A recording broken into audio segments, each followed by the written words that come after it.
জীবনের যে বাস্তবতার ব্যাপারে বিশ্বাসী অবিশ্বাসী নির্বিশেষে প্রতিটি মানুষ নিশ্চিত, তা হচ্ছে মৃত্যু। আমরা জীবনযাত্রায় ব্যস্ত হয়ে পড়ি, দায়িত্ব পালনের জন্য ছুটে বেড়াই এখান থেকে ওখানে।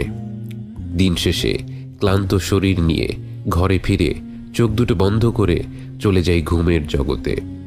আমরা কি চোখ দুটো খুলতে পারবো? যেই ভবিষ্যৎ নিয়ে আমাদের সব চিন্তা দুশ্চিন্তা, সেই ভবিষ্যৎ কি আমাদের কাছে ধরা দেবে? একদিন পরিবারের কোনো সদস্য বা কাছের কোনো মানুষ চোখ বন্ধ করে দিল, আর খুলতে পারল না। আপনি হতভম্ব হয়ে গেলেন, যেন বিশ্বাসই হচ্ছে না সে মানুষটা সত্যি সত্যি চিরতরে আপনার কাছ থেকে চলে গেছে। অন্তরটা যেন অবশ হয়ে গিয়েছে। মরদেহটাকে গোসল করানো হলো, দাফন করা হলো। যে মানুষটিকে নাম ধরে ডাকতেন, বাবা বলতেন, মা বলতেন, কত আদরের নাম ধরে ডাকতেন, সেই মানুষটাকে আজ সবাই লাশ বলে সম্বোধন করছে। লাশ কাঁধে নিয়ে আপনি হাঁটা দিলেন কবরস্থানের পানে। কবর খোঁড়া হয়ে গিয়েছে। লাশ কবরে নামানোর জন্য কজন মিলে কবরে নেমে পড়লেন। বুকটা ধড়ফড় করে ওঠে, চারিদিকে মাটি যেন চেপে ধরেছে। বাকিদের দেখে কিছুটা সাহস পেলেন, লাশ কবরে নামিয়ে নিলেন। এবার আপন সেই মানুষটিকে সেই অন্ধকার গর্তে রেখে আপনার উঠে আসার পালা। নিজ হাতে মাটি নিয়ে সেই মানুষটির উপর ফেললেন। সাদা কাফনে মাটি পড়তে থাকে পড়তে থাকে। দেখতে দেখতে কবর ভরপুর হয়ে যায়। কারো কারো চোখে জল। আপনি সেখানে দাঁড়িয়ে আছেন, আপনার মুখ শুকিয়ে গেছে। সেই কবরের দিকে তাকিয়ে আপনি যেন নতুন করে উপলব্ধি করলেন, যে মানুষটা আপনাদের ছেড়ে চলে গিয়েছে আপনি তারই পেছন পেছন ছুটে চলছেন। তিনি যেই জগতে প্রবেশ করেছেন, আপনি না চাইলেও আপনাকে সেই জগতেই শীঘ্রই প্রবেশ করতে হবে। কেমন হবে সেই দিনটি? মৃত্যুবরণ করার অভিজ্ঞতাটা আসলে কেমন? আল্লাহর অশেষ রহমত, নিশ্চিত এই গন্তব্যের চিত্রটি তিনি তার রাসূল সাল্লাল্লাহু আলাইহি ওয়াসাল্লামের মাধ্যমে আমাদের জানিয়ে দিয়েছেন, যেন আমরা সেই দিনটির জন্য প্রস্তুতি নিতে পারি। বছর খানেক পার হয়ে গেল। আপনি শুয়ে আছেন হাসপাতালের বিছানায়। আপনার শ্বাস দুর্বল হয়ে আসছে। আপনার মনে পড়ছে ছোটবেলার নানা স্মৃতি, মনে পড়ছে অর্জনগুলো, মনে পড়ছে ভুলগুলো, আর অনেক বেশি আফসোস হচ্ছে যে সময়টুকু অপচয় করেছিলেন তার জন্য। যতটুকু সময় বাকি আছে তা অপচয় করা যাবে না। নিঃশব্দে ঠোঁট নেড়ে আপনি স্মরণ করলেন, লা ইলাহা ইল্লাল্লাহ মুহাম্মাদুর রাসূলুল্লাহ। অন্তরে আপনি জিকির করতে থাকলেন। চোখ দুটো ঘোলা হয়ে আসছে। সামনে দাঁড়িয়ে থাকা কাছের মানুষগুলো ছোটাছুটি করছে, কিন্তু আপনি তাদের স্পষ্ট দেখতে পারছেন না। বরং চোখের কোণে এক অদ্ভুত আলো ধীরে ধীরে পরিষ্কার হতে লাগলো। কি সুন্দর সেই আলো, মনোরম, চোখ জুড়িয়ে যাচ্ছে। এই আলো ওরা আগে জ্বেলে দিল না কেন? ধীরে ধীরে আপনার নাকে ভেসে আসলো এক নতুন ঘ্রাণ। এটা কি ফুলের ঘ্রাণ, নাকি কোনো সুগন্ধি? এক অদ্ভুত ভালো লাগা আপনার মধ্যে ছড়িয়ে পড়ছে এবং আপনার সব শারীরিক কষ্ট দূর হয়ে যাচ্ছে। এরপর আপনাকে পুরোপুরি চমকে দিয়ে একদল মানুষ আপনার দিকে ভেসে আসে। কিন্তু কই, ওরা তো মানুষ না। তাদের মুখগুলো এত উজ্জ্বল যেন সূর্যকেও হার মানায়। আপনার মনে পড়ে গেল রাসূল সাল্লাল্লাহু আলাইহি ওয়াসাল্লামের সেই হাদিস, এবং আপনি বুঝতে পারলেন এরাই হচ্ছে সেই ফেরেশতাদের দল যারা আপনাকে আপনার নতুন জগতে স্বাগত জানাতে এসেছে। কিছুক্ষণের মধ্যেই যেন পুরো ঘরটা ফেরেশতার নূর দিয়ে ভরে গেল। আপনি যেদিকেই তাকাচ্ছেন শুধু অগণিত ফেরেশতা ছাড়া আর কিছুই দেখতে পাচ্ছেন না। এরপর একজন ফেরেশতা আপনার একদম কাছে এগিয়ে আসে। আপনি বুঝতে পারেন তিনিই হচ্ছেন মালাকুল মউত, মৃত্যুর ফেরেশতা। তিনি আপনার মাথার কাছে এসে অত্যন্ত শ্রদ্ধা ভরা কণ্ঠে বলেন, হে পবিত্র আত্মা, আল্লাহর ক্ষমার জগতে, আল্লাহর সন্তুষ্টির জগতে বেরিয়ে আসো। আপনি যেন এই আহ্বানের অপেক্ষায় করছিলেন জন্ম থেকে।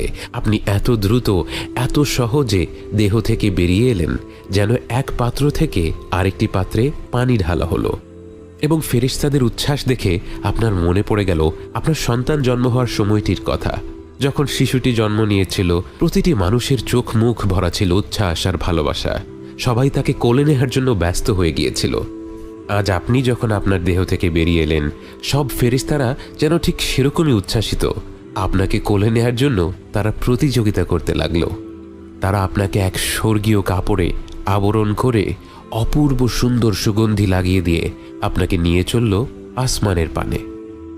আপনি যেন আলোর বেগে আকাশ পাড়ি দিতে লাগলেন। আপনাকে ঘিরে রয়েছে অগণিত ফেরেশতা। আকাশ দিয়ে ভ্রমণ করতে করতে আপনি বিভিন্ন ফেরেশতাদের দল পার হতে লাগলেন। প্রতিটি ফেরেশতাদের দল আপনার পরিচয় জানতে চাইল, আর আপনার আশেপাশে থাকা ফেরেশতারা আপনার নাম বলল, এবং সেই সাথে আপনাকে পৃথিবীতে যত ভালো ভালো নামে ডাকা হয়েছিল সেই নামে তারা বাকিদের কাছে আপনাকে পরিচয় করিয়ে দিতে লাগলো। আপনি এমন সব দৃশ্য, এমন সব সৃষ্টি দেখতে লাগলেন যে আল্লাহর প্রশংসা ছাড়া আর কোনো কথাই আপনার মুখে আসছিল না। এই জগৎ এত প্রকাণ্ড, এত বিচিত্র। পৃথিবীতে থাকতে যেটাকে আপনি আধুনিক প্রযুক্তি ভেবেছিলেন, সেই আধুনিক প্রযুক্তি তো এ জগতের অনুপরিমাণ বাস্তবতাও কখনো তুলে ধরতে পারেনি। ভাষা হারিয়ে নিস্তব্ধ হয়ে আপনি সব দেখতে লাগলেন, এবং অবশেষে আপনাকে নিয়ে ফেরেশতারা পৌঁছে যায় সপ্তম আসমানের দ্বার প্রান্তে। এরপর আপনার অন্তর যেন কেঁপে উঠল, কারণ আপনি সারা জীবন যেই সত্তার কাছে আপনার মনের সব আকাঙ্ক্ষাগুলো বলে এসেছিলেন, যে সত্তা তার অসীম রহমত এবং ভালোবাসার মাধ্যমে আপনার সাথে কথা বলেছিল, আজ সেই মহান রব্বুল আলামিনের কণ্ঠ আপনি সরাসরি শুনতে পেলেন। এবং তিনি আপনার প্রশংসা করে অসীম মমতা ভরা কণ্ঠে বললেন, আমার আব্দের বই ইল্লিয়িনে উঠিয়ে রাখো আর তাকে পৃথিবীতে ফিরিয়ে নাও। আমি তাকে মাটি থেকে সৃষ্টি করেছি এবং তাকে মাটিতেই ফিরিয়ে দিচ্ছি, এবং একদিন তাকে আবারও সেই মাটি থেকেই বের করে আনব। আল্লাহর কণ্ঠ শুনে আপনার মতো পাপী বান্দার প্রতি তার যে দয়া এবং ভালোবাসা সুস্পষ্ট প্রকাশ পেল, তা শুনে আপনার পুরো সত্তা যেন অপার উল্লাসে আলোকিত হয়ে উঠল। ফেরেশতারা আপনাকে আবার পৃথিবীতে ফিরিয়ে নিতে লাগলো, কিন্তু আপনি যেন আপনার রবের সেই মায়া ভরা কণ্ঠ ছাড়া আর কিছু নিয়েই ভাবতে পারছেন না। অবশেষে আপনি ফিরে এলেন দুনিয়াতে এবং দেখলেন আপনার মরদেহ ততক্ষণে কবরে শুইয়ে দেয়া হয়েছে। আপনাকেও সেই কবরেই ফিরিয়ে দেয়া হলো। আনন্দময় যাত্রা শেষে এবার কবরের জীবনের বাস্তবতা নিয়ে ভাবতে লাগলেন আপনি কতটা সৌভাগ্যবান, আপনার রব কতটা দয়াশীল, যার রহমত ছাড়া এমন আনন্দের অভিজ্ঞতা কখনোই সম্ভব হতো না। আপনার মনে পড়ে গেল আপনার হাবিব সাল্লাল্লাহু আলাইহি ওয়াসাল্লামের সেই হাদিসটি, এবং আপনার মনে পড়ে গেল আজ আপনি ঈমান নিয়ে মৃত্যুবরণ না করলে আপনার পরিণতি কেমন হতো। অবিশ্বাসী হয়ে মৃত্যুবরণ করলে আপনার কাছে মালাকুল মাউত এবং তার সাথীরা আসতো ভয়ঙ্কর রূপে। তাদের দেখা মাত্র আপনি তাদের থেকে দূরে পালিয়ে যেতে চাইতেন, কিন্তু পালানোর কোনো সুযোগ তখন থাকতো না। মালাকুল মাউত এগিয়ে আসতো আপনার কাছে এবং ঘৃণা ভরা কণ্ঠে বলতো, বের হয়ে আয় হে অশুভ আত্মা, এই অশুভ শরীর থেকে বের হয়ে আয়, তোর জন্য শাস্তি অপেক্ষা করছে। এবং এমন ভয়ানক কণ্ঠ হতো যে সে শাস্তির কথা না বললেও আপনার আত্মা বের হতে চাইতো না। আপনার মৃতপ্রায় শরীরকে আঁকড়ে ধরে রাখত, এবং তখন মালাকুল মাউত এমনভাবে আপনার আত্মাটাকে টেনে হিঁচড়ে শরীর থেকে বের করত, যেমনটা ঘন কাঁটাযুক্ত ডালের ভেতর দিয়ে তুলো বের করে আনা হলে হয়। এবং আপনার আত্মা বের হয়ে আসার সাথে সাথে বাকি ফেরেশতারাও আপনাকে ধিক্কার জানাতে থাকত। আপনাকে নিয়ে আসমান পাড়ি দেওয়ার সময় যখন প্রথম আসমানের দ্বার প্রান্তে পৌঁছতেন, সেই আসমান আপনার জন্য খুলে দেয়া হতো না, এবং আপনি প্রথমবার আল্লাহর কণ্ঠ শুনতে পেতেন, কিন্তু সেই কণ্ঠ হতো রাগান্বিত এক কণ্ঠ, এবং তিনি বলতেন, ওর বই সিজ্জিনে নামিয়ে রাখো। এবং এরপর আপনাকে সেই প্রথম আসমানের দ্বার প্রান্ত থেকে ছুঁড়ে ফেলা হতো আপনার কবরের দিকে। সেই ভয়ঙ্কর পরিণতি আপনার হয়নি। কৃতজ্ঞতায় আপনার অন্তরটা ভরে যায়। আপনি কবরের ভেতর থেকে শুনতে পান আপনার কাছের মানুষেরা মাটি দেয়া শেষ করে ধীরে ধীরে চলে যায়। আপনি প্রথমবারের মতো একা হয়ে পড়েন, অন্ধকার কবরে পুরোপুরি নিঃসঙ্গ। এবং তখনই আপনাকে উঠিয়ে বসানো হয় এবং আপনার সাথে সাক্ষাৎ করতে আসে দেখতে ভয়ঙ্কর দুজন ফেরেশতা। তাদের দেখে ভয় লাগলেও আপনি জানতেন মুনকার আর নাকির আসবেই। আপনি জানতেন এখন প্রশ্নোত্তরের পালা, এবং ঠিক মতো জবাব দিতে পারলে আপনার আর কোনো ভয় নেই।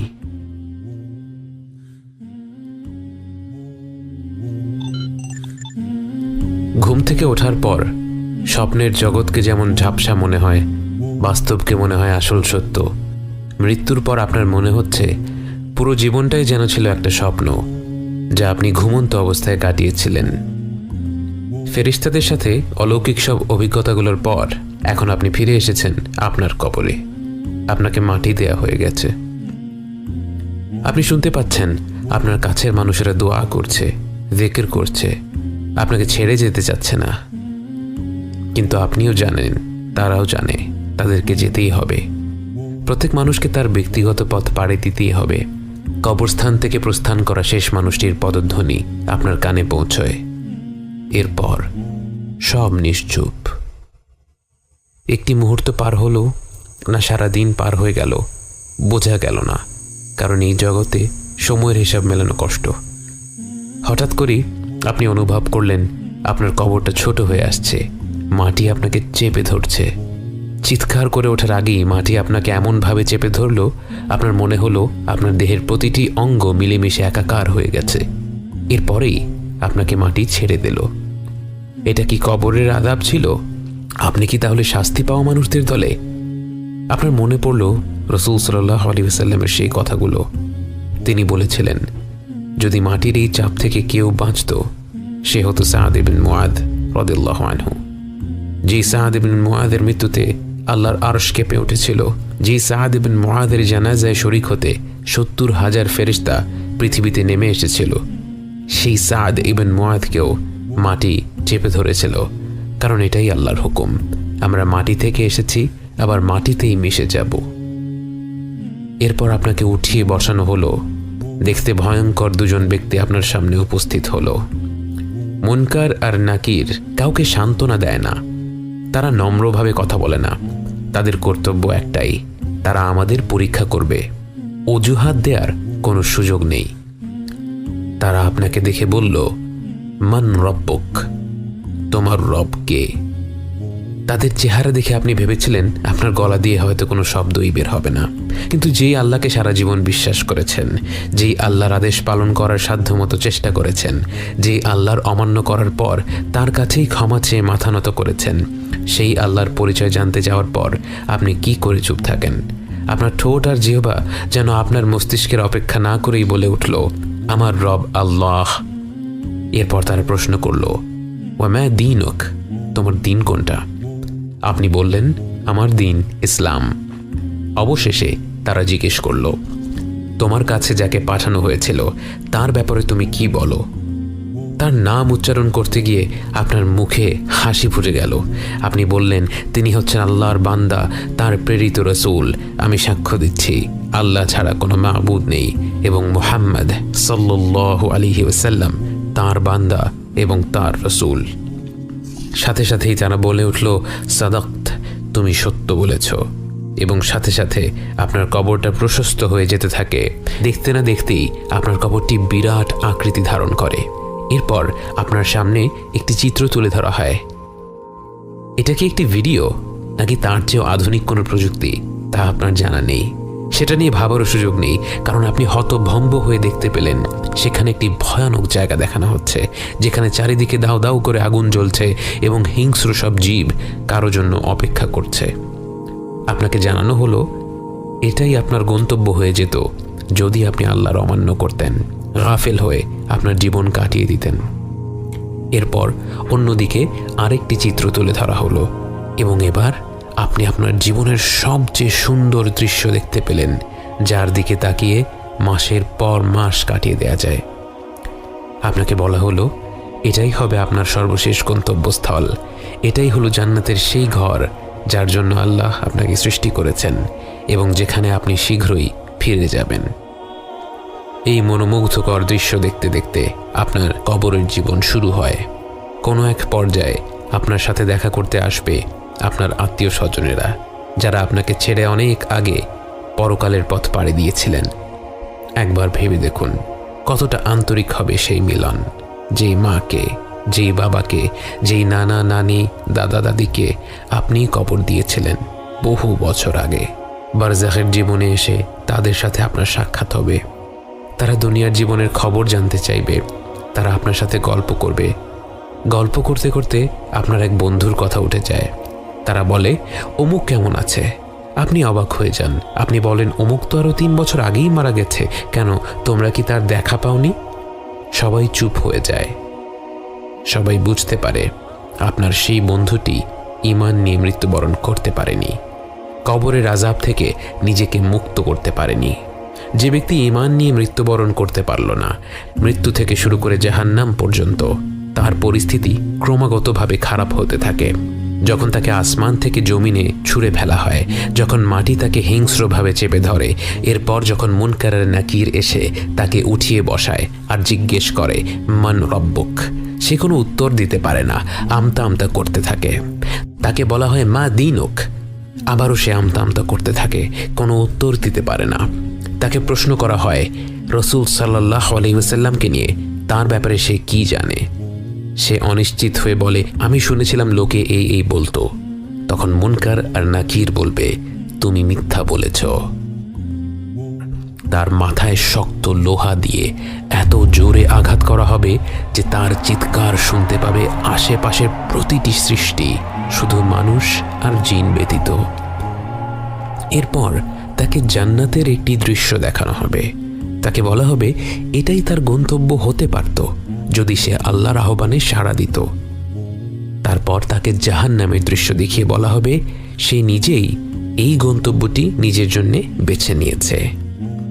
জান্নাতে সে কি পেতে পারত আর জাহান্নামে তার জন্য কি অপেক্ষা করছে তা সরাসরি দেখার পর তার মনে এমন অকল্পনীয় অনুতাপ জন্ম নেয় যে আর কোনো শাস্তি না থাকলেও শুধু সেই অনুতাপটাই তার জন্য আযাব হিসেবে অসহনীয় হয়ে পড়ত। সেই গন্তব্য আপনার হয়নি। আপনি শুয়ে আছেন আপনার প্রশস্ত কবরে, জান্নাতের আলোয় আলোকিত, শুধুমাত্র আপনার রবের অসীম রহমতের কারণে। এই সুখময় আবাসে আপনি অপেক্ষা করতে থাকেন সেই দিনটির জন্য, যেদিন সবাইকে একটি ময়দানে একত্রিত করা হবে।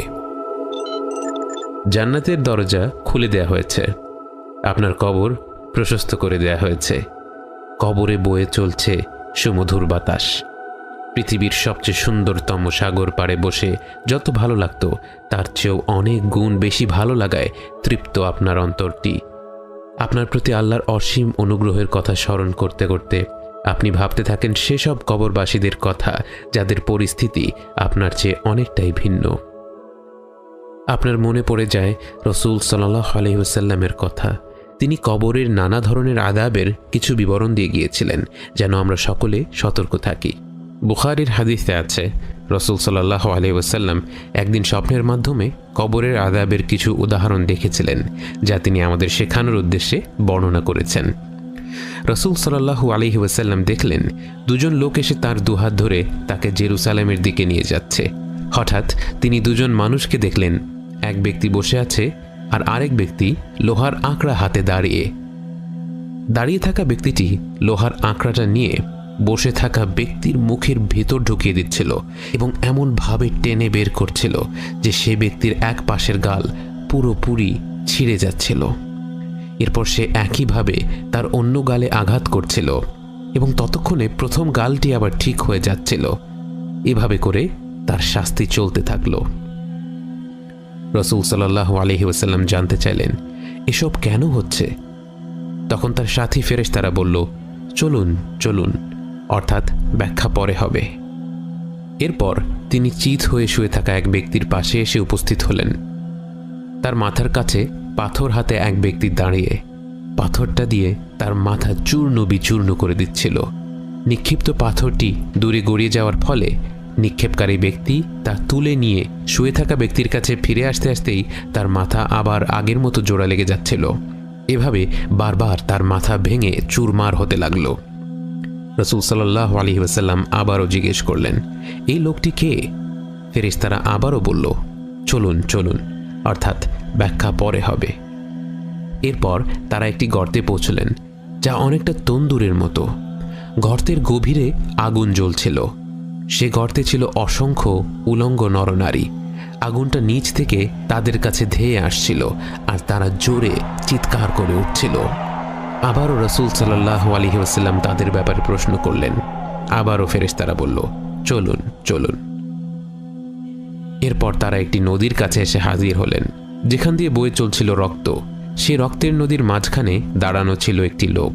নদীর তীরে একজন দাঁড়িয়েছিল এবং তার সামনে ছিল একটি পাথর। নদীর মাঝখানের লোকটি নদী থেকে বের হয়ে আসার জন্য অগ্রসর হলেই তীরে দাঁড়ানো লোকটি সে ব্যক্তির মুখ বরাবর পাথর নিক্ষেপ করছিল। এতে সে আগের জায়গায় ফিরে যাচ্ছিল।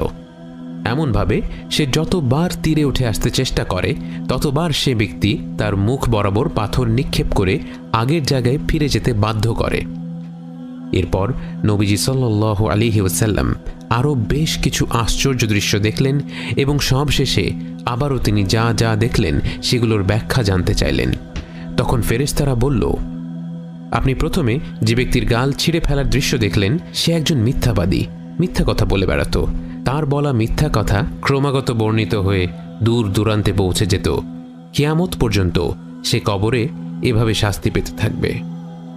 যে ব্যক্তিকে পাথর মেরে মাথা ভেঙে ফেলা হচ্ছিল, সে এমন ব্যক্তি যাকে আল্লাহ কোরআনের শিক্ষা দান করেছিলেন, কিন্তু সে রাতের বেলায় কোরআন না পড়েই ঘুমিয়ে যেত এবং দিনের বেলায় কোরআন অনুযায়ী আমল করত না। সেও কিয়ামত পর্যন্ত এভাবে শাস্তি পেতে থাকবে। গর্তের মধ্যে আপনি যাদের দেখেছিলেন তারা ছিল ব্যভিচারী, আর রক্তের নদীতে আপনি যাকে দেখলেন সে ছিল সুদখোর। বুখারী এবং মুসলিমের আরেকটি হাদিসে আছে, রাসূল সাল্লাল্লাহু আলাইহি ওয়াসাল্লাম দুটি কবরের পাশ দিয়ে যাওয়ার সময় বললেন, এই দুই কবরবাসীদের শাস্তি দেয়া হচ্ছে, কিন্তু তারা এমন পাপের জন্য শাস্তি পাচ্ছে যা থেকে বিরত থাকা খুব কষ্টকর ছিল না। একজন অন্যের ব্যাপারে নামিমা, অর্থাৎ মিথ্যা গল্প রটিয়ে বেড়াতো, আর অন্যজন প্রকৃতির ডাকে সাড়া দেওয়ার পর নিজেকে ঠিকভাবে ধুয়ে নিত না। বারজাখের জীবনে চুরি করার শাস্তিও বেশ ভয়ানক। বুখারী এবং মুসলিমের আরেকটি হাদিসে বর্ণিত রয়েছে, খাইবারের যুদ্ধে রিফাআহ ইবন যায়েদ নামের একজন দাস শহীদ হন। বাকি সাহাবীরা তার প্রশংসা করে বলছিলেন, সে তো শহীদের মর্যাদা পেয়ে গেল। তখন রাসূল সাল্লাল্লাহু আলাইহি ওয়াসাল্লাম বললেন, সে শহীদ হওয়া সত্ত্বেও এই মুহূর্তে শাস্তি পাচ্ছে। একদিন সে একটি ছোট্ট কাপড় চুরি করেছিল, সেই কাপড় এই মুহূর্তে আগুন হয়ে তাকে জ্বালিয়ে দিচ্ছে। রাসূল সাল্লাল্লাহু আলাইহি ওয়াসাল্লাম তার ইসরা ও মেরাজের যাত্রায় একদল লোকদের দেখেছিলেন যাদের ঠোঁট আগুনের কাঁচি দিয়ে কেটে ফেলা হচ্ছিল। জিবরাইল আলাইহিস সালাম বলেছিলেন, তারা তোমার উম্মতকে ভালো কাজ করার উপদেশ দিত, কিন্তু নিজেরাই সেই ভালো কাজগুলো করত না। তারা কোরআন পড়ত কিন্তু বুঝত না। এই আযাবগুলো নিঃসন্দেহে ভয়ানক। আমরা অনেকেই এই বিষয়গুলো নিয়ে আলোচনা করতে চাই না। আমরা শুধুমাত্র আল্লাহর রহমত এবং ভালোবাসার গল্প শুনতে চাই। আবার অনেকে প্রশ্ন করে ফেলি, যে আল্লাহ বাবা মায়ের চেয়েও বহু বহু গুণে বেশি ভালোবাসেন, সেই আল্লাহ কেন আমাদেরকে এমন শাস্তি দেবেন?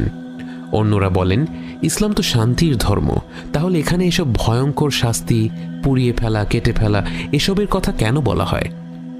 বাস্তবে আমরা যখন আল্লাহর অমান্য করি, সেই কাজটা কতটুকু কুৎসিত তা দুনিয়ার জীবনে সুস্পষ্ট হয় না।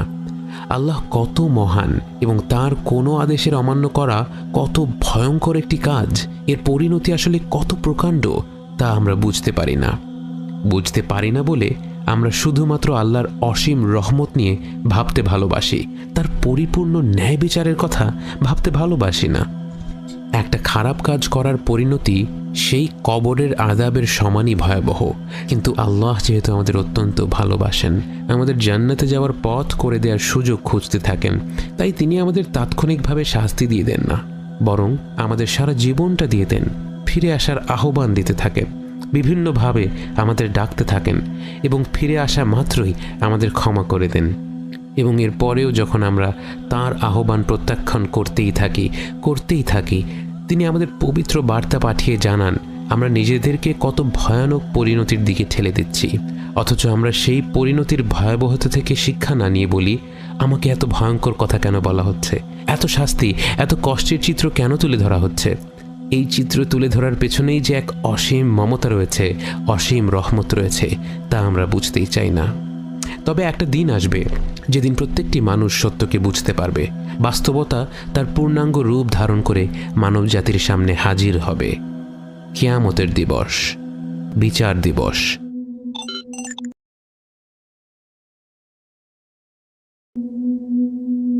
পবিত্র কোরআনে কয়েকটি বিষয়ে বিশেষ জোর দেয়া হয়েছে।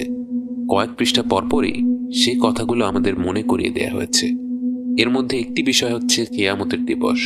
কোরআন পড়লে আমাদের মনে প্রশ্ন জাগতে পারে, আল্লাহ এত ঘন ঘন এই দিনটির কথা কেন বলেছেন? সেই প্রশ্নের উত্তর পেয়ে যাই নিজেদের দিকে তাকালেই। যেই দিনটি হবে মানব জাতির জন্য সবচেয়ে কঠিন দিন, যেদিন ক্ষুদ্রতম বিষয়গুলো মেপে দেখা হবে, ফয়সালা করা হবে, সেই দিনটি নিয়ে আমরা কতটুকুই ভাবার সময় পাই। বাস্তবতা হচ্ছে আমরা শেষ জমানায় বাস করছি। কিয়ামত ঘনিয়ে আসছে। রাসূল সাল্লাল্লাহু আলাইহি ওয়াসাল্লাম বিভিন্ন হাদিসে কিয়ামতের কিছু আলামতের কথা উল্লেখ করেছেন। উলামারা এই আলামতগুলোকে দুই ভাগে ভাগ করেন, বড় এবং ছোট। ছোট আলামত অনেক রয়েছে, যার মধ্যে অন্যতম হল রাসূল সাল্লাল্লাহু আলাইহি ওয়াসাল্লামের মৃত্যু। 1400 বছর আগে ঘটে যাওয়া এই ঘটনা যখন কিয়ামতের একটি সুস্পষ্ট নিদর্শন হিসেবে উল্লেখ করা হয়েছে, আমরা বুঝতে পারি আমরা কিয়ামতের কত কাছে চলে এসেছি। এছাড়া রাসূল সাল্লাল্লাহু আলাইহি ওয়াসাল্লাম আরো অনেকগুলো চিহ্ন উল্লেখ করেছেন, যার মধ্যে রয়েছে অভাবী বেদুইনরা উঁচু অট্টালিকা বানানোর প্রতিযোগিতা করবে, মানুষের মধ্যে পরস্পরের উপর বিশ্বাস উঠে যাবে, সুদ এমনভাবে বৃদ্ধি পাবে যে কোনো ব্যক্তি এর থেকে পুরোপুরি মুক্ত হতে পারবে না, মদ্যপান বেড়ে যাবে, জিনা বেড়ে যাবে, ভূমিকম্প বেড়ে যাবে, হত্যাকাণ্ড এমনভাবে বৃদ্ধি পাবে যে যে ব্যক্তি হত্যা করছে এবং যাকে হত্যা করা হচ্ছে দুজনের একজনও জানবে না হত্যার উদ্দেশ্যটা আসলে কি। নারীরা কাপড় পরিধান করা সত্ত্বেও বিবস্ত্র হবে, মিথ্যা সাক্ষ্য দেওয়ার প্রচলন থাকবে, জন্তু জানোয়ারেরা এবং নিষ্প্রাণ বস্তু মানুষের সাথে কথা বলবে এবং সবচেয়ে নিম্ন স্তরের লোকেরা সমাজের নেতা হয়ে যাবে। এছাড়াও কিয়ামতের আরো অনেক ছোট আলামত আমরা বিভিন্ন হাদিসে পেয়ে থাকি, কিন্তু কিয়ামতের বড় আলামতগুলো হচ্ছে 10টি। মানব জাতির জন্য কিয়ামতের সবচেয়ে ভয়ঙ্কর আলামত, এমনকি মানব ইতিহাসের সবচেয়ে কঠিন ফিতনা হবে দাজ্জাল। দাজ্জাল 40 দিন পৃথিবীতে রাজত্ব করবে। এর মধ্যে প্রথম দিনটি মনে হবে 1 বছরের সমান, দ্বিতীয় দিনটি মনে হবে 1 মাসের সমান, তৃতীয় দিনটি মনে হবে 1 সপ্তাহের সমান এবং বাকি দিনগুলো সাধারণ দিনের সমানই মনে হবে।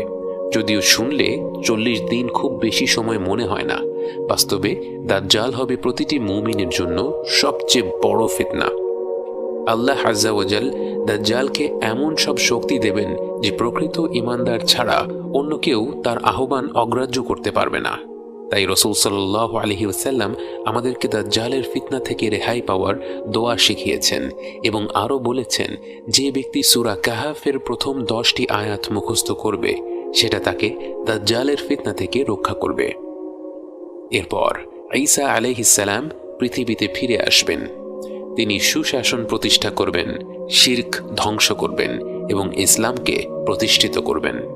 সেই সাথে তিনি দাজ্জালের সাথে যুদ্ধ করে তাকে হত্যা করবেন। এরপরে ইয়াজুজ এবং মাজুজ পৃথিবীতে ছড়িয়ে পড়বে এবং ঈসা আলাইহিস সালাম তাদের বিরুদ্ধে কঠিন যুদ্ধে লিপ্ত হবেন এবং অবশেষে তাদের ধ্বংস করবেন। এরপর ঈসা আলাইহিস সালাম শান্তিপূর্ণ অবস্থা প্রতিষ্ঠিত করবেন এবং মৃত্যুবরণ করবেন। কিয়ামতের আগে কিছু বড় ধরনের প্রাকৃতিক নিদর্শনও দেখা যাবে। সূর্য পশ্চিম দিক থেকে উদয় হবে, 3টি প্রকাণ্ড ভূমিকম্প হবে। এর একটি হবে পূর্বাঞ্চলে, একটি পশ্চিমে এবং আরেকটি আরব অঞ্চলে। আরেকটি প্রাকৃতিক আলামত হবে 40 দিনের জন্য একটি গাঢ় ধোঁয়ায় গোটা পৃথিবী ছেয়ে যাবে। এতে বিশ্বাসী এবং অবিশ্বাসী নির্বিশেষে প্রত্যেকে আক্রান্ত হবে। এই ধোঁয়ার ব্যাপারে আল্লাহ তাআলা বলেন, أرتقب يوم تأتي السماء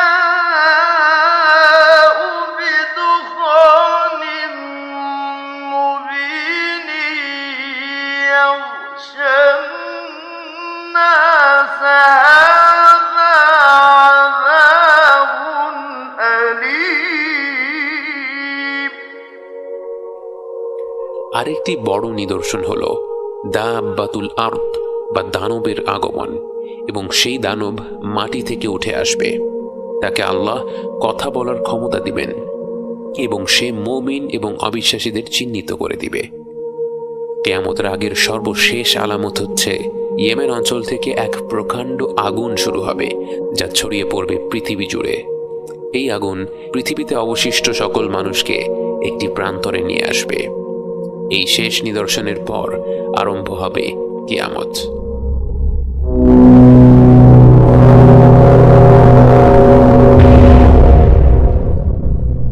কিয়ামত শুরু হবে হঠাৎ করে। যারা কোনো বিষয়ে আলোচনা করছিল তারা তাদের আলোচনাও শেষ করার সময় পাবে না। কেউ কারো পরিবার পরিজনদের সতর্ক করার সুযোগ পাবে না। যে দুজন ব্যক্তি কোনো লেনদেন করছিল তারা তাদের লেনদেন শেষ করার সুযোগ পাবে না। যে ব্যক্তি ঘরে দুধ নিয়ে যাচ্ছিল সে সেই দুধের স্বাদ পাবে না। যে ব্যক্তি মুখে খাবার তুলছিল সে সেই খাবার মুখে দিতে পারবে না। হঠাৎ করেই ইসরাফিল আলাইহিসসালামের সিংহার শব্দে আরম্ভ হয়ে যাবে কিয়ামত। এই শব্দের সাথে সাথে আসমান এবং জমিনের প্রতিটি সৃষ্টি মৃত্যুবরণ করবে, শুধু আল্লাহর নির্ধারিত কয়েকজন বান্দা ব্যতীত।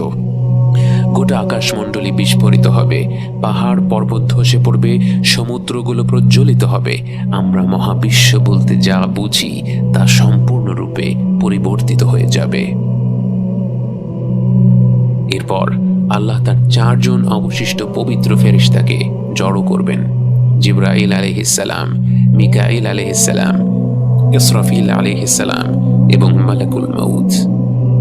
আল্লাহ মালাকুল মাউতকে বলবেন একে একে মিকাইল আলাইহিসসালাম, ইসরাফিল আলাইহিসসালাম এবং সবশেষে জিবরাইল আলাইহিসসালামের রূহ নিয়ে নিতে। পরিশেষে আল্লাহ মালাকুল মাউতকে হুকুম করবেন মৃত্যুবরণ করার জন্যে, এবং স্বয়ং মালাকুল মাউত মৃত্যুবরণ করবে। كل من عليها فان ويبقى وجه ربك ذو الجلال والإكرام। এরপর আল্লাহ নিজেই নিজেকে প্রশ্ন করবেন, আজকে সব কর্তৃত্ব কার জন্য?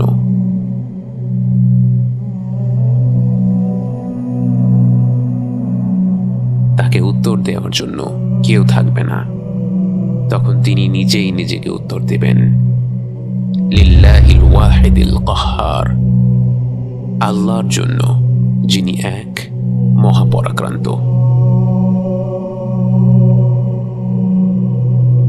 আল্লাহ তার অসীম জ্ঞান অনুযায়ী বিচার দিবসের জন্য পৃথিবীকে এক প্রকাণ্ড সমতল ভূমিতে পরিণত করবেন। যদিও সেই ভূমি হবে বিরাট, বিচার দিবসের দিন সেখানে জড়ো হবে সময়ের শুরু থেকে শেষ পর্যন্ত জন্ম নেয়া প্রতিটি মানুষ, জিন ও জীবজন্তু। তাই সেই পুরো ভূমিটি ভরপুর হয়ে যাবে। সেই সমতল ভূমিতে গেঁথে আছে হাজার হাজার বছর ধরে কবর দিয়ে আসা মরদেহগুলোর মেরুদণ্ডের একটি ক্ষুদ্র কণা। আল্লাহ সেই ভূমিতে এক বিশেষ বৃষ্টি পাঠিয়ে দেবেন। সেই বৃষ্টির পানি পেয়ে প্রাচীন সেই দেহগুলোর নিশ্চিহ্ন প্রায় অবশিষ্ট অংশ থেকে ধীরে ধীরে বেড়ে উঠবে এক নতুন দেহ। বারজাখের জীবনের ঘুমন্ত আত্মা জেগে উঠবে এই নতুন শরীরে। আবারও সিংহায় ফু দেয়া হলো, কারণ ততক্ষণে ফেরেশতাদের পুনরুজ্জীবিত করা হয়ে গেছে। আবারও এক প্রকাণ্ড শব্দে কেঁপে উঠবে নতুন এই সমতল পৃথিবী। সেই কম্পনের সাথে সাথে আপনি হাত পা ছুঁড়ে বেরিয়ে আসবেন মাটি থেকে। চোখ মুখ থেকে ধুলা মুছে আপনি চারিদিকে তাকাচ্ছেন। অনেক অনেক গভীর ঘুম থেকে উঠে সবকিছু নতুন লাগছে, সবকিছু আশ্চর্যজনক লাগছে। আপনার চারিপাশে অগণিত মানুষের ভিড়, মানুষ, জিন, পশু পাখি, ফেরেশতা চারিদিকে ছোটাছুটি। আপনিও বাকিদের সাথে ছুটতে শুরু করেন। বুঝতে পারেন বিচার দিবস শুরু হয়ে গেছে। বিচার দিবস শুরু হয়ে গেছে। আপনি ছুটে যাচ্ছেন কোনো এক গন্তব্যে। আপনার চারিপাশে অগণিত মানুষ, জিন ও পশু পাখিরাও ছুটছে। উত্তপ্ত গরম, সূর্যটা যেন একেবারে কাছে চলে এসেছে। কত দূর দৌড়ে চলেছেন আপনি জানেন না, কিন্তু অবশেষে সবাই থেমে যায়, সারিবদ্ধ হয়ে দাঁড়িয়ে যায়। এত বিশৃঙ্খলার মাঝেও চারিদিকে তাকিয়ে মনে হচ্ছিল মানুষ নির্দিষ্ট দলে দলেই একত্র হয়ে দাঁড়িয়েছে। একদল লোক দূরে দাঁড়িয়েছিল, সূর্যের নির্দয় তাপের কারণে তাদের সারা শরীর থেকে অনবরত ঘাম ঝরে যাচ্ছিল। সেই ঘাম মাটিতে জমা হতে হতে তাদের টাকনু পর্যন্ত ঘামে ডুবে গিয়েছিল। তাদের থেকে আরেকটু দূরে আরেক দল লোকেরা আরও বেশি ঘাম ছিল। তাদের ঘাম এত বেশি হচ্ছিল যে তারা নিজেদের ঘামে হাঁটু পর্যন্ত ডুবেছিল। এই পরিমাণ আস্তে আস্তে বাড়তে থাকলো এবং কেউ কেউ কোমর পর্যন্ত ডুবেছিল, কেউ কেউ বুক পর্যন্ত, কেউ কেউ গলা পর্যন্ত, আর কেউ কেউ পুরোপুরি ডুবেছিল। রাসূল সাল্লাল্লাহু আলাইহি ওয়াসাল্লামের প্রতিটি বক্তব্যের মতো এই বক্তব্যটিও সত্য প্রমাণিত হলো। তিনি আমাদের বলে রেখেছিলেন, হাসরের ময়দানে মানুষ তার পাপ অনুযায়ী ঘামতে থাকবে এবং এক এক দলের লোকের পরিণতি এক এক রকম হবে। আরেকটু দূরে আপনি দেখতে পেলেন একদল নিষ্পাপ শিশু, কিন্তু তাদের চুলগুলো পেকে গিয়েছে। তারা নিজেরা শৈশবেই মৃত্যুবরণ করেছিল। বিচার দিবসে আসলে তাদের ভয় পাওয়ার কোনো কারণ নেই, কিন্তু সেই মুহূর্তে গোটা মানব জাতিকে এমন কঠিন পরিস্থিতির মধ্যে দিয়ে যেতে দেখে এই নিষ্পাপ শিশুরাও এতটা উদ্বিগ্ন হয়ে পড়েছিল যে তাদের চুল পেকে গিয়েছিল, ঠিক যেমনটা আল্লাহ পবিত্র কোরআনে বলেছেন, فكيف تتقون إن كفرتم يوما يجعل الولدان شيبا। এত উদ্বেগ, উৎকণ্ঠা, এত আহাজারি আর হাহাকার, এত অস্থিরতা আর এত কষ্টের মাঝে আপনি এত শান্তভাবে সব কিছু পর্যবেক্ষণ করছেন। বিষয়টি লক্ষ্য করে আপনি নিজেই চমকে গেলেন। আপনার আশপাশের মানুষগুলোও যথেষ্ট শান্তিপূর্ণ অবস্থায় দাঁড়িয়ে আছে। তখনই আপনি লক্ষ্য করলেন আপনারা যেই জায়গাটিতে দাঁড়িয়ে আছেন সেখান থেকে শুরু করে একটি বিশাল অংশ জুড়ে একটি নির্মল ছায়া বিরাজ করছিল। শুধু ছায়াই নয়, সেই ছায়ার সাথে সঙ্গী হয়ে এক অদ্ভুত প্রশান্তি খেলা করছিল সেখানে। আপনার মনে পড়ে যায় রাসূল সাল্লাল্লাহু আলাইহি ওয়াসাল্লামের সেই বাণী, 7 ধরনের মানুষকে আল্লাহ তার ছায়ায় আশ্রয় দেবেন এমন এক দিনে যেদিন তার ছায়া ব্যতীত আর কোনো ছায়া থাকবে না। তারা হলো ন্যায়পরায়ণ নেতা, যে যুবক বা যুবতী তরুণ বয়স থেকেই আল্লাহর ইবাদত করে বড় হয়েছে, যে ব্যক্তির হৃদয় মসজিদের সাথে সম্পৃক্ত, যে দুজন ব্যক্তি শুধুমাত্র আল্লাহর ওয়াস্তে একে অপরকে ভালোবাসে, দেখা করে এবং বিদায় নেয়, যে ব্যক্তিকে সমাজের একজন প্রতিষ্ঠিত নারী জেনার আমন্ত্রণ জানায় কিন্তু সে সেটা প্রত্যাখ্যান করে, যে ব্যক্তি দান করার সময় তা এমনভাবে গোপন করে যে তার বাঁ হাত জানে না ডান হাত কি দান করেছে, এবং যে ব্যক্তি গোপনে আল্লাহর কথা স্মরণ করে এবং তার চোখ ভিজে যায়। এর বাইরেও আল্লাহ রাসূল সাল্লাল্লাহু আলাইহি ওয়াসাল্লাম বিভিন্ন মানুষের কথা বলেছিলেন যারা তাদের ভালো কাজগুলোর জন্য কিয়ামতের দিন আল্লাহর আরশের ছায়ায় জায়গা পাবে। যেমন ঋণগ্রস্ত ব্যক্তির ঋণ শোধ করার সময়ের বৃদ্ধি করে দেয়া, আল্লাহর রাস্তায় যুদ্ধ করা, এতিমদের দেখাশোনা করা, আল্লাহর রাস্তায় ব্যয় করা, সুন্দর আচরণ করা ইত্যাদি। আপনি জানেন না কোন ভালো কাজগুলোর জন্য আজকে আপনি আল্লাহর আরশের ছায়ায় স্থান পেয়েছেন, কিন্তু আপনি আশ্চর্য হয়ে দেখছেন কিভাবে একই হাসরের ময়দানে ভিন্ন ভিন্ন মানুষের কত ভিন্ন ভিন্ন অভিজ্ঞতা। কয়েক দল লোকের চেহারা দেখে মনে হচ্ছে তারা বছরের পর বছর ধরে এই হাসরের ময়দানে দাঁড়িয়ে আছে, শরীর থেকে ঘাম ঝরছে, তৃষ্ণার ছাপ চোখে মুখে ছেয়ে আছে। অন্যদিকে যারা আল্লাহর আরশের ছায়ায় দাঁড়িয়ে আছে তাদের দেখে মনে হচ্ছে তাদেরকে হয়তো কয়েক মুহূর্ত আগেই পুনরুজ্জীবিত করা হয়েছে।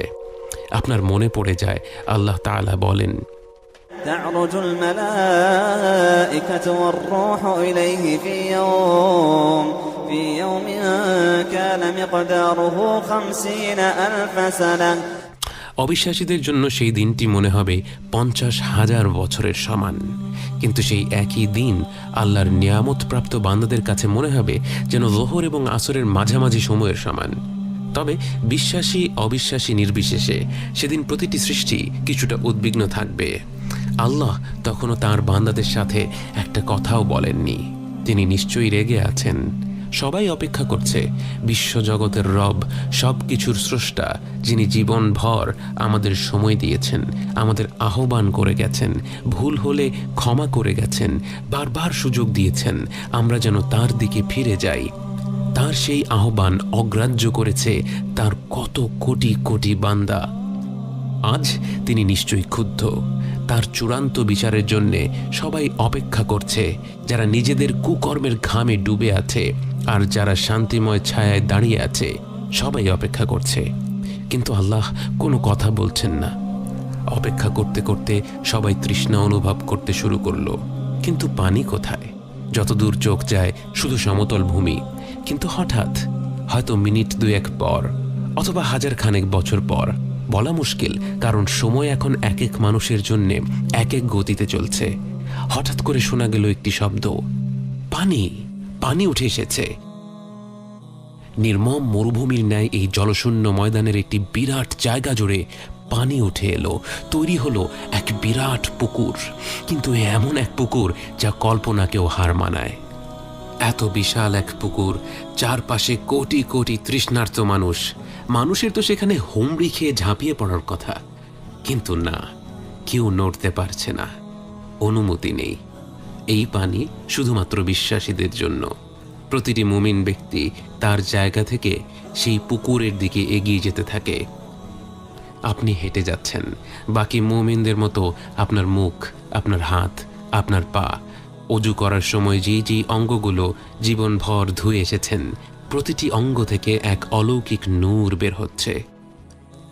গোটা মানবজাতি সেদিন আফসোস করবে, কেন আজ তারা এই দলের অংশ হতে পারল না। এই দলে রয়েছে সেই নিষ্পাপ পরিবার যাদের ঘরবাড়ি গুঁড়ো করে দিয়েছিল জালেম নেতারা। সেই জালেম নেতা তখন দাঁড়িয়ে দেখছে উজ্জ্বল সেই মুখগুলো হাস্যোজ্জ্বল ভঙ্গিতে এগিয়ে যাচ্ছে পুকুর পানে। এই দলেই রয়েছে আল্লাহর সেই বান্দা যে তরুণ বয়সে আল্লাহর বিধান মোতাবেক কাপড় পরিধান করায় তার বন্ধু বান্ধব থেকে শুরু করে আত্মীয় স্বজন প্রতিনিয়ত খোঁটা মেরে মন্তব্য করত, বলতো সে কেমন যেন অন্যরকম হয়ে গেছে। আজ সে আসলেই অন্যরকম। আজ সে হেঁটে চলছে সেই পুকুর পানে, আর বাকিরা অসহায়ভাবে তাকিয়ে দেখছে।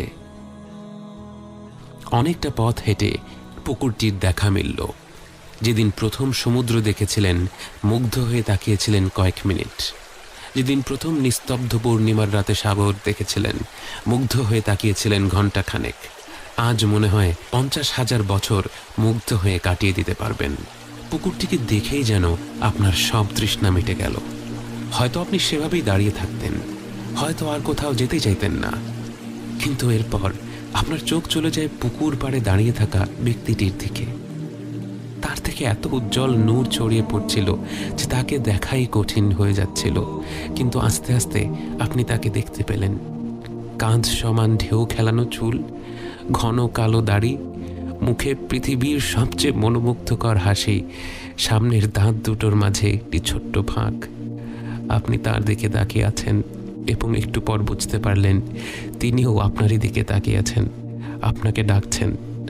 পরম আনন্দের এই মুহূর্তগুলো আপনি কাটাতে লাগলেন একটি ঘোরের মধ্যে। তিনি আপনাকে নিজ হাতে সেই পুকুর থেকে পানি তুলে দিলেন। আপনি সেই পানি পান করলেন। সেই পানি পান করা মাত্রই আপনি বুঝে গেলেন আপনি আর কখনো তৃষ্ণা অনুভব করবেন না, কারণ সৃষ্টির শ্রেষ্ঠ মানুষ, আল্লাহর সবচেয়ে প্রিয় বান্দা রাসূল সাল্লাল্লাহু আলাইহি ওয়াসাল্লাম আপনাকে নিজ হাতে মহিমান্বিত হাউদে কাউসার থেকে পানি পান করিয়ে দিয়েছেন। আপনি আর কখনোই তৃষ্ণার্ত হবেন না। বিচার দিবসের দৈর্ঘ্য 50,000 বছরের সমান। আগের আলোচনায় বলা হয়েছিল সেদিন সময় এক এক মানুষের জন্য এক এক গতিতে চলবে। বর্তমান জীবনেও এর একটা আঁচ পাওয়া যায়। আনন্দময় সময়গুলো মনে হয় চোখের পলকে পার হয়ে গেল, আর কষ্টের সময়গুলোকে মনে হয় খুব ধীর গতিতে চলছে। কিয়ামতের দিবসে এই পার্থক্যগুলো হয়ে যাবে বহু গুণে বেশি। আপনি দাঁড়িয়ে আছেন হাসরের ময়দানে, সবাই অপেক্ষা করছে বিচার প্রক্রিয়া শুরু হওয়ার জন্য, কিন্তু তা হচ্ছে না। এই দাঁড়িয়ে থাকাকেই অনেকের কাছে তাদের গোটা অস্তিত্বের সবচেয়ে বড় শাস্তি মনে হতে থাকে। যারা আল্লাহকে অবিশ্বাস করেছিল, তার রাসূল সাল্লাল্লাহু আলাইহি ওয়াসাল্লামকে অস্বীকার করেছিল, তারাও আর দাঁড়িয়ে থাকতে চাচ্ছে না। যদিও তারা অনুধাবন করতে পারছে তাদের জন্য জাহান্নাম অপেক্ষা করছে, তারপরও তারা চাচ্ছে আল্লাহ যেন বিচার প্রক্রিয়া শুরু করে দেন, এরপর যা হবার হবে। কিন্তু এভাবে দাঁড়িয়ে থাকা আর সম্ভব হচ্ছে না। মানব জাতি, জিন জাতি সহ গোটা সৃষ্টি একত্র হয়ে ছুটে যায় আল্লাহর সৃষ্টি করা প্রথম মানুষটির কাছে। আদম আলাইহিস সালামের কাছে জড়ো হয়ে বলে, হে আমাদের পিতা, আল্লাহ নিজ হাতে আপনাকে সৃষ্টি করেছেন, আপনি আল্লাহর কাছে শাফাআত করুন, সুপারিশ করুন, তিনি যেন বিচার প্রক্রিয়া শুরু করে দিন। আপনি নিজেই সেই ভিড়ের মধ্যে দাঁড়িয়ে আছেন, তবুও চমকে না গিয়ে পারলেন না। দুনিয়ার জীবনে হাজার হাজার বছর ধরে বিভক্ত হওয়া মানুষ আজ এক হয়ে গেছে, এক সুরে একটাই দাবি করছে। তারা জান্নাত চাইছে না, ক্ষমাও চাইছে না, তারা চাচ্ছে এই অনিশ্চয়তা থেকে পরিত্রাণ, এই অসহনীয় অপেক্ষার অবসান। আপনার কাছে যদিও মনে হচ্ছে সব কিছু বেশ তাড়াতাড়ি আগাচ্ছে, আপনি বুঝতে পারেন অনেকের কাছে হয়তো মনে হচ্ছে তারা হাজার হাজার বছর ধরে শুধু দাঁড়িয়েই আছে। আদম আলাইহিসসালাম সকলের আবেদন শুনলেন। প্রত্যেকটি মানুষই তার সন্তান। নিজ সন্তানদের আকুল আবেদন শোনার পরেও তিনি তাদের কথায় রাজি হতে পারলেন না। তিনি সেদিন বহু বছর আগে তার করা একটি ভুলের কথা চিন্তা করছিলেন, যে ভুলের কারণে তিনি জান্নাত থেকে বহিষ্কৃত হয়েছিলেন, যে ভুলের শাস্তি তিনি পেয়ে গিয়েছিলেন। কিন্তু তিনি জানেন আজ বিচার দিবসে আল্লাহ অত্যন্ত রেগে আছেন। তাই তিনি তার সেই একটি ভুল নিয়ে এতটাই চিন্তিত যে তিনি তার সন্তানদের ফিরিয়ে দিয়ে বললেন, আমি এই কাজ করতে পারবো না, তোমরা অন্য কারো কাছে যাও, তোমরা নূহের কাছে যাও। গোটা মানব জাতি তখন নূহ আলাইহিসসালামকে খুঁজে বের করে, তার কাছে গিয়ে একই আবদার করে। আল্লাহর কাছে যেন তিনি একটু সুপারিশ করেন বিচার প্রক্রিয়া শুরু করার জন্য। কিন্তু আদম আলাইহিসসালামের মতো নূহ আলাইহিসসালামও সেদিন নিজের পরিণতি নিয়ে এতটা উদ্বিগ্ন, তিনি তাদের ফিরিয়ে দিলেন। এভাবে করে গোটা সৃষ্টি এক নবী থেকে আরেক নবীর কাছে যেতে থাকে, একই অনুরোধ করতে থাকে। কোনো নবী বাকি থাকে না। ইব্রাহিম আলাইহিসসালাম, মূসা আলাইহিসসালাম, ঈসা আলাইহিসসালামও তাদের ফিরিয়ে দিলেন। অবশেষে সৃষ্টির শুরু থেকে শেষ পর্যন্ত প্রতিটি মানুষ ও জিন জড়ো হয় মহাবিশ্বের জন্য রহমত হিসেবে প্রেরিত মুহাম্মদ ইবনে আব্দুল্লাহ সাল্লাল্লাহু আলাইহি ওয়াসাল্লামের কাছে। তার কাছে গিয়ে সবাই মিলে অনুরোধ করতে থাকে, হে আল্লাহর হাবিব সাল্লাল্লাহু আলাইহি ওয়াসাল্লাম, হে আল্লাহর প্রেরিত শেষ নবী সাল্লাল্লাহু আলাইহি ওয়াসাল্লাম, আমাদের এই সংকট থেকে আপনি উদ্ধার করুন, আল্লাহর কাছে শাফাআত করুন, সুপারিশ করুন, তিনি যেন বিচার প্রক্রিয়া আরম্ভ করে দেয়। সূর্যের ন্যায় উজ্জ্বল মুখমণ্ডলটির দিকে আরেকটি বার আপনার তাকানোর সুযোগ হলো। তার দিকে তাকিয়েই মনের মধ্যে এক ধরনের স্বস্তি ছড়িয়ে পড়ল। নবীজি সাল্লাল্লাহু আলাইহি ওয়াসাল্লাম সবার দিকে তাকালেন এবং তার অন্তর জোড়ানো কণ্ঠে সবাইকে আশ্বস্ত করে বললেন, আনা লাহা, আনা লাহা, এটা আমারই কাজ, এটা আমারই কাজ। এটাই হচ্ছে সেই মাকামে মাহমুদ, সেই প্রশংসিত স্থান যা রাসূল সাল্লাল্লাহু আলাইহি ওয়াসাল্লামকে দেয়ার অঙ্গীকার করা হয়েছিল। যখন গোটা সৃষ্টি বিচার দিবসের সেই চরম সংকটময় অবস্থায় থাকবে, একমাত্র তারই অনুমতি থাকবে পুরো মানব জাতি ও জিন জাতির হয়ে আল্লাহর কাছে সুপারিশ করার। রাসূল সাল্লাল্লাহু আলাইহি ওয়াসাল্লাম চলে যান আল্লাহর আরশের সামনে এবং সেখানে সিজদায় মাথা নত করলেন এবং আল্লাহকে এমন নামে এবং এমন ভাষায় প্রশংসা করা শুরু করলেন যা আগে কখনো নাজিল করা হয়নি। তিনি তার রবকে ডাকছেন পুরো মানব জাতির জন্য, তার অন্তরটা উজাড় করে তিনি তার রবকে ডাকছেন। এবং এমনি করে কতটুকু সময়ে পার হয়ে গেল কারো হিসেব থাকল না। কিয়ামতের শুরু থেকে আল্লাহ অত্যন্ত রেগেছিলেন। গোটা মানব জাতি ও জিন জাতি দুনিয়ার জীবনে বারবার তাকে অমান্য করেছে। তিনি বারবার তাদের ক্ষমা করেছেন, আহ্বান করে গেছেন, তবু তারা বারবার তার ডাক অগ্রাহ্য করে পৃথিবীতে দুর্নীতি করে গেছে। হাজার হাজার বছর ধরে তার কোটি কোটি বান্দা এরূপ আচরণ করে গেছে। তার রাগ আজ কল্পনার বাইরে। তিনি এতটাই নিরাশ যে মানব জাতির এই সংকটপূর্ণ মুহূর্তেও তিনি তাদের উদ্দেশ্যে একটি কথাও বলছেন না। এমন ভয়ঙ্কর পরিস্থিতিতেও যখন তার হাবিব সাল্লাল্লাহু আলাইহি ওয়াসাল্লাম মাটিতে কপাল ঠুকে তার প্রশংসা করতে থাকেন, তাকে ব্যাকুল হয়ে ডাকতে থাকেন, তার সৃষ্টি করা শ্রেষ্ঠ এই বান্দার প্রতি অবাধ ভালোবাসা ও রহমতের টানে আল্লাহ রাব্বুল আলামিন তার ডাকে সাড়া না দিয়ে থাকতে পারলেন না। তার প্রিয় বান্দার ডাক তিনি কি করে উপেক্ষা করেন? তিনি নবীজি সাল্লাল্লাহু আলাইহি ওয়াসাল্লামকে উদ্দেশ্য করে বলেন, ইয়া মুহাম্মদ ইরফা রাসাক, হে মুহাম্মদ তোমার মাথা উঠাও, ওয়াসাল তুতা, এবং যা চাও তোমাকে দেয়া হবে, ওয়াশফা তুশাফা, সুপারিশ করো তোমার সুপারিশ কবুল করা হবে। কিয়ামতের দিবসে রাসূল সাল্লাল্লাহু আলাইহি ওয়াসাল্লামের কয়েকটি শাফাআতের কথা বর্ণনা করা আছে, কিন্তু মূলত শাফাআতুল কুবরা বা সর্ববৃহৎ শাফাআহ বলতে আমরা যা বুঝি তা হলো এই সুপারিশটি, যার কারণে আল্লাহ তাআলা কিয়ামতের দিন বিচার প্রক্রিয়া শুরু করবেন। আল্লাহ রাসূল সাল্লাল্লাহু আলাইহি ওয়াসাল্লামের সুপারিশ গ্রহণ করলেন, বিচার প্রক্রিয়া শুরু হতে যাচ্ছে।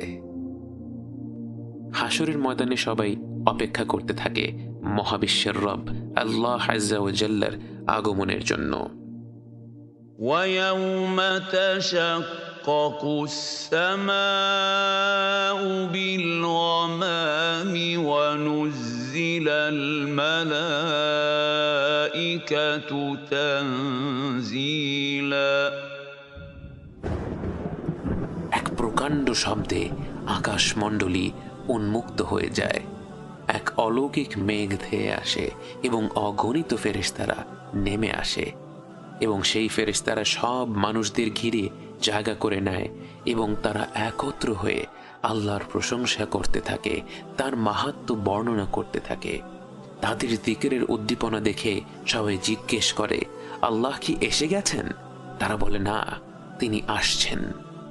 এবং এরপর وجاء ربك والملك صفا صفا। অবশেষে স্বয়ং আল্লাহ তাআলা হাসরের ময়দানে উপস্থিত হন, এবং তিনি কিভাবে আসেন, কতটুকু কাছে আসেন, এসব বিষয়ে আমরা বিস্তারিত জানি না এবং তা কল্পনা করাও সম্ভব নয়। তিনি তো সব ধরনের কল্পনার ঊর্ধ্বে, কিন্তু তার আগমনের ব্যাপারে কিছু তথ্য আমাদেরকে রাসূল সাল্লাল্লাহু আলাইহি ওয়াসাল্লাম জানিয়েছেন বটে। যখন আকাশমণ্ডলী উন্মুক্ত হয়ে সারি সারি ফেরেশতা নেমে আসবে, এরপর আল্লাহর আরশ বহনকারী ফেরেশতারা আল্লাহর আরশ বহন করে নেমে আসবে। والملك على أرجائها ويحمل عرش ربك فوقهم يومئذ ثمانية। সর্বমোট ৮ জন ফেরেশতা সেদিন আল্লাহর আরশ বহন করবেন।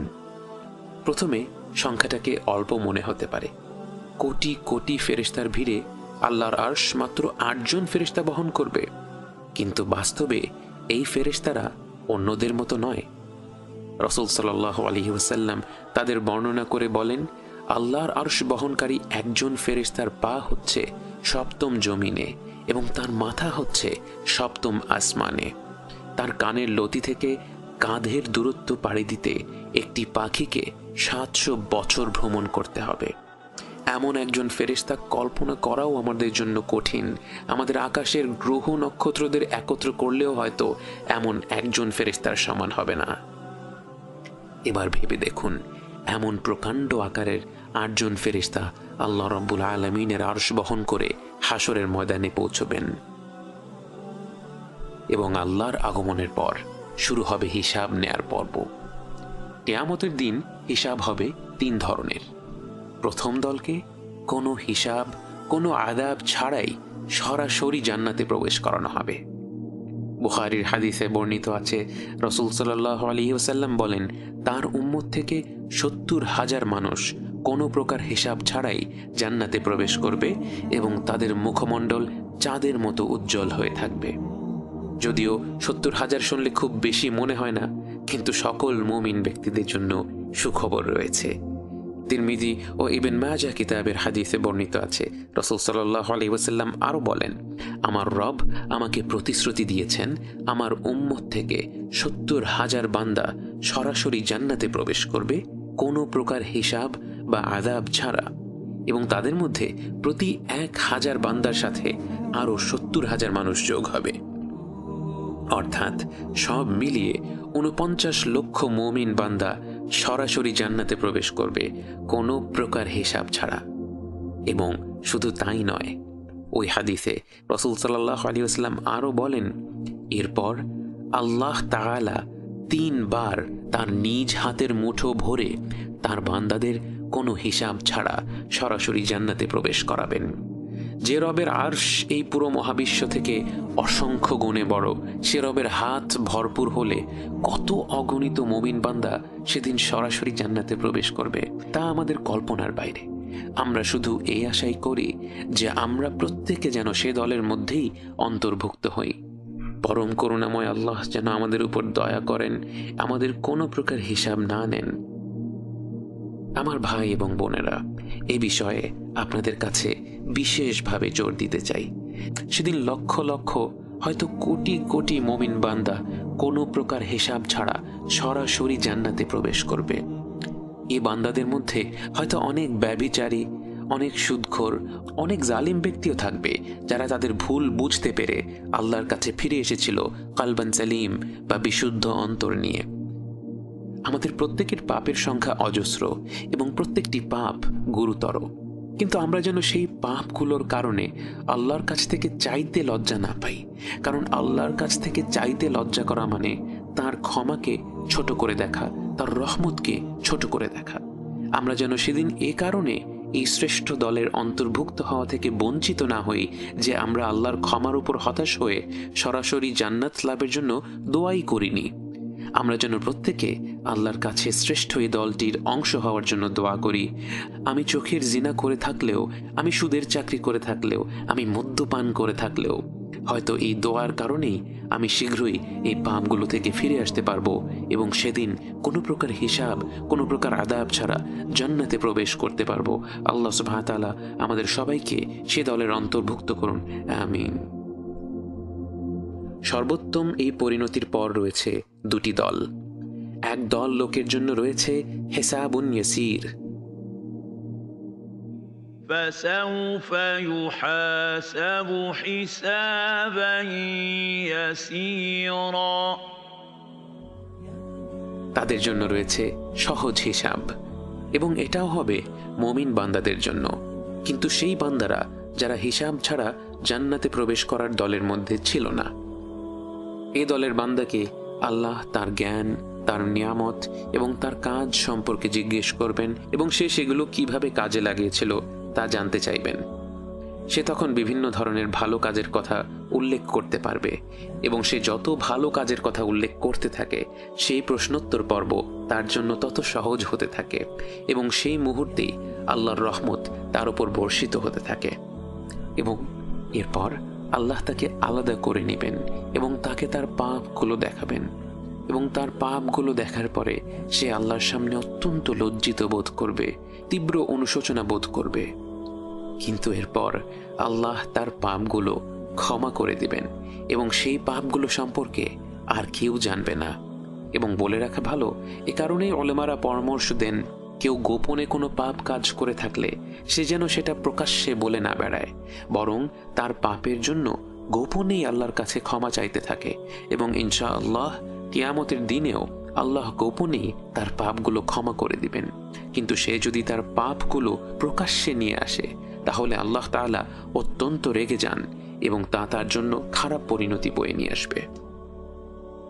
হিসাব নেওয়ার সময় তৃতীয় দল হবে তারা যাদের কঠিন হিসাব নেওয়া হবে, এবং যাদেরই কঠিন হিসাব নেওয়া হবে তারাই ধ্বংস। বুখারী ও মুসলিম হাদিসে আছে, রাসূল সাল্লাল্লাহু আলাইহি ওয়াসাল্লাম আয়েশা রাদিয়াল্লাহু আনহাকে বলেন, হিসাবের সময় যারই খুঁটিনাটি হিসাব নেওয়া হবে সেই সাজাপ্রাপ্ত হবে। এই দলের ব্যক্তিদের তাদের জীবনের প্রতিটি কাজের জন্য, প্রতিটি মুহূর্তের জন্য, ছোট বড় প্রতিটি নিয়ামতের জন্য প্রশ্ন করা হবে এবং এ দলের লোকদের কোনো উত্তর থাকবে না।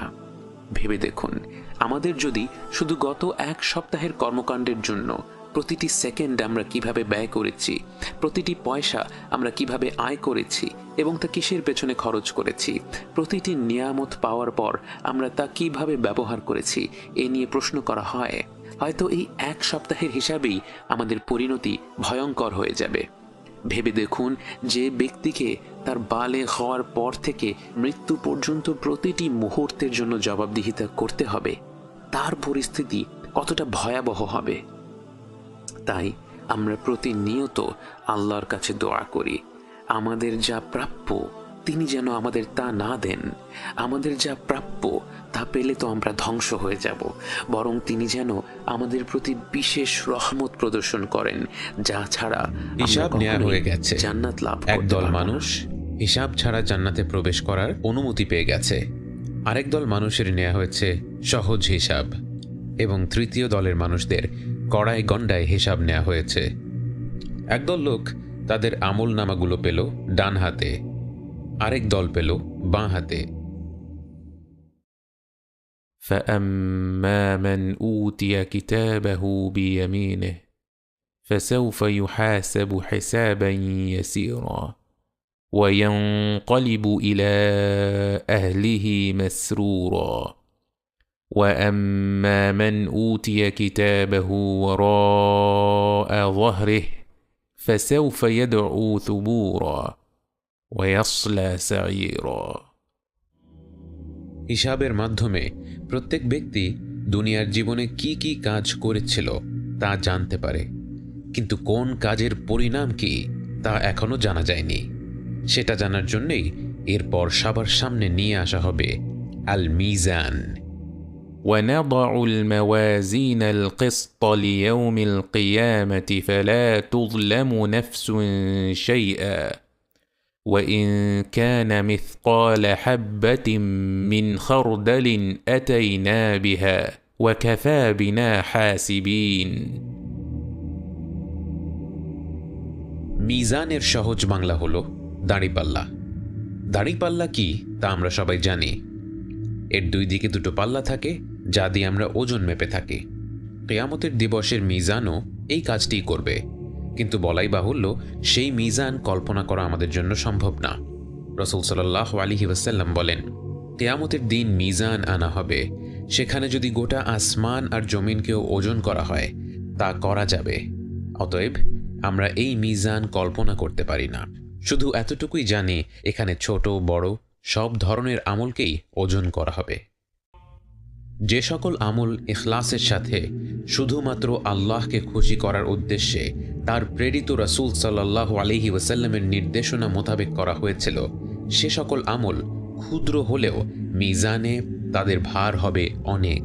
আর কোনো কাজ যদি আল্লাহ ব্যতীত অন্য কাউকে খুশি করার জন্য হয়ে থাকে বা রাসূল সাল্লাল্লাহু আলাইহি ওয়াসাল্লামের শিখিয়ে দেয়া পদ্ধতিতে না করা হয়ে থাকে, সেই কাজ সংখ্যায় যতই হোক না কেন মিজানে তার কোনো মূল্যই থাকবে না। বুখারীর হাদিসে বর্ণিত আছে, আবু হুরায়রা রাদিয়াল্লাহু আনহু বলেন, রাসূল সাল্লাল্লাহু আলাইহি ওয়াসাল্লাম বলেছেন, দুটি কথা আছে যা জিহ্বায় অত্যন্ত হালকা কিন্তু মিজানে অত্যন্ত ভারী এবং আল্লাহর কাছে অত্যন্ত প্রিয়। কথা দুটি হচ্ছে সুবহানাল্লাহি ওয়া বিহামদিহি এবং সুবহানাল্লাহিল আযীম। তিরমিজির এক হাদিসে বর্ণিত আছে, আল্লাহ রাসূল সাল্লাল্লাহু আলাইহি ওয়াসাল্লাম বলেন, আল্লাহ আমার উম্মতের এক লোককে সবার সামনে নিয়ে আসবেন।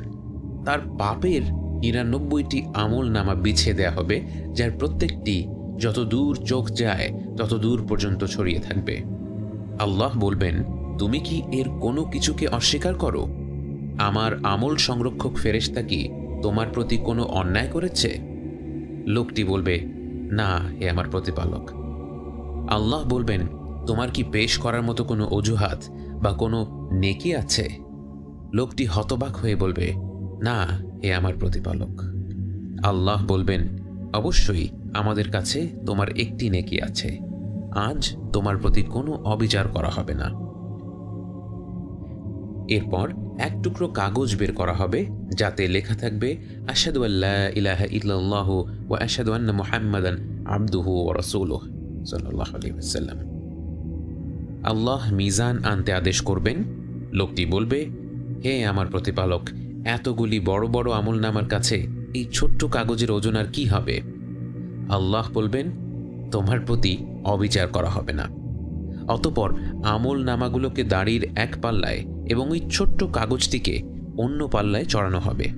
দেখা যাবে পাপের আমল নামাগুলোর ওজন হালকা এবং ছোট্ট সেই কাগজটির ওজন ভারী হয়ে গেছে। এছাড়াও বিভিন্ন হাদিসে নিয়মিত যিকর আজকারের কথা উল্লেখ আছে, যেগুলোর ওজন মিজানের পাল্লায় অনেক ভারী হবে। আমরা অনেক সময় সংখ্যায় বেশি আমল করার দিকে নজর দিই, কিন্তু আন্তরিকতার সাথে আমল করার ব্যাপারে উদাস থাকি। অথচ মিজানের বর্ণনাগুলো শুনলে এ ব্যাপারে কোনো সন্দেহ থাকে না যে আমাদের দিনে আন্তরিকতার উপর অনেক বেশি জোর দেয়া হয়েছে। আবু দাউদ গ্রন্থে আছে, রাসূল সাল্লাল্লাহু আলাইহি ওয়াসাল্লাম বলেন, এমন কিছুই নেই যা মিজানে সুন্দর চরিত্রের চেয়ে বেশি ভারী হবে। ভালো কাজ বলতেই আমরা চিন্তা করি নফল ইবাদতের কথা, কোরআন পড়া, সাদাকা। অথচ রাসূল সাল্লাল্লাহু আলাইহি ওয়াসাল্লাম আমাদের মনে করিয়ে দিলেন সুন্দর চরিত্রের গুরুত্ব কত বেশি। নিঃসন্দেহে আমরা সাধারণত ইবাদত বলতে যা বুঝি তা ইখলাসের সাথে করলে সেগুলো মিজানের পাল্লা ভারী করবে ইনশাআল্লাহ, কিন্তু এর পাশাপাশি আমরা যেন সুন্দর চরিত্র বজায় রাখার দিকেও নজর দিই। বিশেষ করে ইন্টারনেটের এই যুগে এমন অনেক কিছুই আমরা অনলাইনে দেখি যার সাথে আমরা একমত নই, যা আমাদের বিরক্ত করে, হয়তো রাগিয়েও দেয়। তখন হয়তো খুব সহজেই আমরা রাগের মাথায় একটা খারাপ কথা বলে ফেলি। অনলাইন ছাড়াও দৈনন্দিন জীবনে ঘরে বাইরে রাস্তাঘাটে দিন দিন মানুষের ধৈর্য কমে যাচ্ছে। একজন আরেকজনকে ওভারটেক করছে, একটা গাড়ি আরেকটাকে ধাক্কা দিচ্ছে, বাসের কন্ডাক্টর 3-4 বার ভাড়া চাচ্ছে, অফিসে পলিটিক্স চলছে, ঘরে ঝগড়া চলছে, আত্মীয় স্বজন একজন আরেকজনকে নিয়ে মন্তব্য করছে। এসব কিছুর মধ্যে সুন্দর আচরণ ধরে রাখাটা যেন এক ধরনের যুদ্ধ।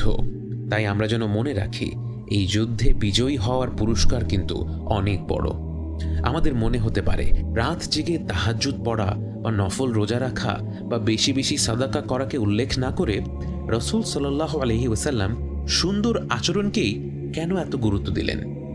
এর একটি ব্যাখ্যা হচ্ছে, যে কষ্ট করে এত এত নফল ইবাদত করে কিন্তু তার আচরণ ভালো না, সে তার খারাপ আচরণের মাধ্যমে তার ভালো কাজগুলোকে কিয়ামতের দিবসে হারিয়ে ফেলবে। সে হয়তো কারো ব্যাপারে গীবত করলো, তখন যার ব্যাপারে গীবত করেছে সে তার তাহাজ্জুদের নেকি নিয়ে যাবে। আরেক ব্যক্তিকে সে গালমন্দ করলো, সে ব্যক্তি তার সাদাকার নেকি নিয়ে যাবে। অথচ যে ব্যক্তির আচরণ সুন্দর, তার ভালো কাজ অল্প হলেও কিয়ামতের দিবসে সেই ভালো কাজ তার কাছেই রয়ে যায় এবং সেই ভালো কাজের মাধ্যমে সে পার পেয়ে যায়। আল্লাহ আমাদেরকে অন্যের হক নষ্ট করা থেকে হেফাজত করুক। রাসূল সাল্লাল্লাহু আলাইহি ওয়াসাল্লাম আরও বলেন, যে বাবা মা সন্তান হারানোর পর সবর করে তার সেই সবর মিজানের পাল্লা ভারী করবে। যে ব্যক্তি কারো জানাজায় শরিক হলো তার জন্য উহুদ পাহাড় পরিমাণ নেকি মিজানের পাল্লায় যোগ করা হবে।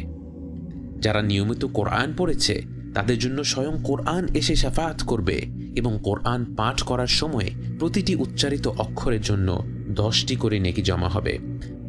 অর্থাৎ আমরা যদি শুধুমাত্র সূরা ইখলাস তিলাওয়াত করি আমাদের পাল্লায় 400টিরও বেশি নেকি জমা হবে। সুবহানাল্লাহ।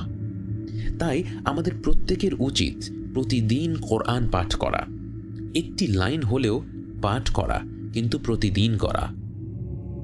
অনেকে বলেন কোরআন তো শুধু পড়ে গেলেই হবে না, কোরআন তো আল্লাহ পাঠিয়েছেন বোঝার জন্যে। এই কথাটি 100% সত্য, কিন্তু অনেকে আবার কোরআন বোঝার দিকে জোর দিতে গিয়ে কোরআন তিলাওয়াতের মর্যাদা ছোট করে দেখতে চান, এবং সেটা অবশ্যই একটি বড় ধরনের ভুল। কোরআনকে বোঝা সারা জীবনের একটি যাত্রা। এই অভিযান চলবে নিয়মিত কোরআন পাঠ করার পাশাপাশি। কোরআন তিলাওয়াত করার তাৎপর্য শুধু অক্ষরে 10টি করে নেকি নয়। আমরা যখন কোরআন তেলাওয়াত করি তখনই মহাবিশ্বের রব যা বলেছেন আমিও সেই একই কথা উচ্চারণ করছি।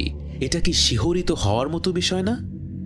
উদাহরণস্বরূপ চিন্তা করুন, যখন কোনো এক বিখ্যাত খেলোয়াড় খেলায় বিজয়ী হয়ে তার জার্সিটা ছুঁড়ে মারল ভক্তদের দিকে। যে ভক্ত সেই জার্সিটা ধরতে পারে তার অবস্থা কেমন হয়?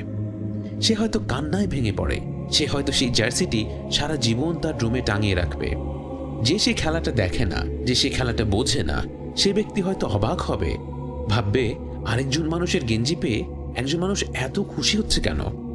কিন্তু যে সে খেলোয়াড়টাকে চেনে সেই জানে এই জার্সি শুধু এক টুকরো কাপড় নয়, তার কাছে এর মাহাত্ম্য অনেক অনেক বেশি। যে আল্লাহ আমাদের সৃষ্টি করেছেন, যিনি এই আকাশমণ্ডলী, এই গ্রহ নক্ষত্র, এই পৃথিবী সৃষ্টি করেছেন, যিনি আমি যা যা ভালোবাসি, যাকে যাকে ভালোবাসি সব কিছুই সৃষ্টি করেছেন, তিনি যে কথাগুলো আমাকে উদ্দেশ্য করে বলেছেন, যে কথাগুলো মহান, যে কথাগুলো ত্রুটিহীন, যে কথাগুলো বিস্ময়কর, সেই কথাগুলো আমার মতো ক্ষুদ্র এক বান্দা তার অগণিত পাপে জর্জরিত জিহবা দিয়ে উচ্চারণ করতে পারছে, আমার কি উৎফুল্ল হওয়ার কথা না? যে আয়াত আমি উচ্চারণ করলাম তার মানে বোঝার আগেই আমি সেটা উচ্চারণ করার মর্যাদা পেয়েছি, সেই মর্যাদা পেয়ে কি আমার অন্তর কৃতজ্ঞতায় কেঁপে ওঠার কথা না? বাস্তবে কোরআন তিলাওয়াত করা, মুখস্থ করা, বোঝা এবং তার উপর আমল করা প্রত্যেকটি কাজই শ্রেষ্ঠ কাজগুলোর মধ্যে অন্তর্ভুক্ত এবং এর একটিকেও ছোট করে দেখার অবকাশ নেই। প্রত্যেকটি ভালো কাজই মিজানের পাল্লা ভারী করবে, হোক তা রোজা, যাকাত, হজ, নফল ইবাদত, যিকর আযকার ইত্যাদি। কোন ভালো কাজটি আমাদের জন্য কঠিন সেই দিবসে কল্যাণ বয়ে আনবে আমরা জানি না। যে হজ করে হয়তো দারুণ তৃপ্তি বোধ করছি, হয়তো সেই হজ আল্লাহ কবুলই করেননি, আল্লাহ আমাদেরকে হেফাজত করুন। কারণ সেই হজ যে টাকা দিয়ে করেছিলাম সেই টাকায় ছিল ঘুষ আর সুদের অংশ। কিয়ামতের দিন মিজানে দেখা গেল সেই হজের কোনো ওজনই নেই। অন্যদিকে একদিন হয়তো আর্থিক সংকটে পড়া এক আত্মীয়, যিনি আত্মমর্যাদা বোধের কারণে মুখ ফুটে টাকা পয়সা চাইতে পারছিলেন না, তার চাহিদাটা অনুমান করে তাকে কিছু টাকা দিয়েছিলাম। সেই টাকা দিয়ে হয়তো তার সংকট কেটে গেল। কেটে যাওয়ার পর সে হয়তো আল্লাহর প্রতি কৃতজ্ঞ হয়ে গেল। আল্লাহর প্রতি কৃতজ্ঞ হয়ে হয়তো সে তার সন্তানদের সুন্দর মানুষ হিসেবে গড়ে তুলল। তার একজন সন্তান কোরআনের শিক্ষক হয়ে গেল, কোরআন শেখালো হাজার হাজার মানুষকে। কিয়ামতের দিন মিজানে দেখা গেল হাজার খানেক টাকার বিপরীতে আসমান পরিমাণ ভালো কাজ লেখা হয়ে গেছে। আমরা যেন প্রত্যেকেই আন্তরিকতাপূর্ণ ছোট ছোট ভালো কাজ দিয়ে আমাদের জীবনকে সাজাতে পারি, আর যেসব ভুল হয়ে গেছে তার জন্য ক্ষমা চেয়ে পাপের পাল্লা হালকা করতে পারি। আল্লাহ আমাদের সবাইকে তৌফিক দিক।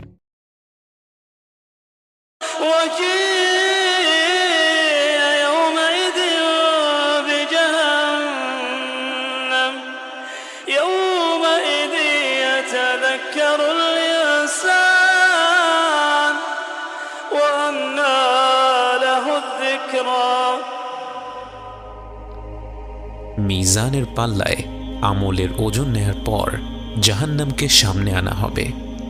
মুসলিম হাদিসে বর্ণিত আছে, জাহান্নামের থাকবে ৭০,০০০ শিকল, প্রতিটি শিকলকে টেনে হিঁচড়ে ধরে থাকবে ৭০,০০০ ফেরেশতা।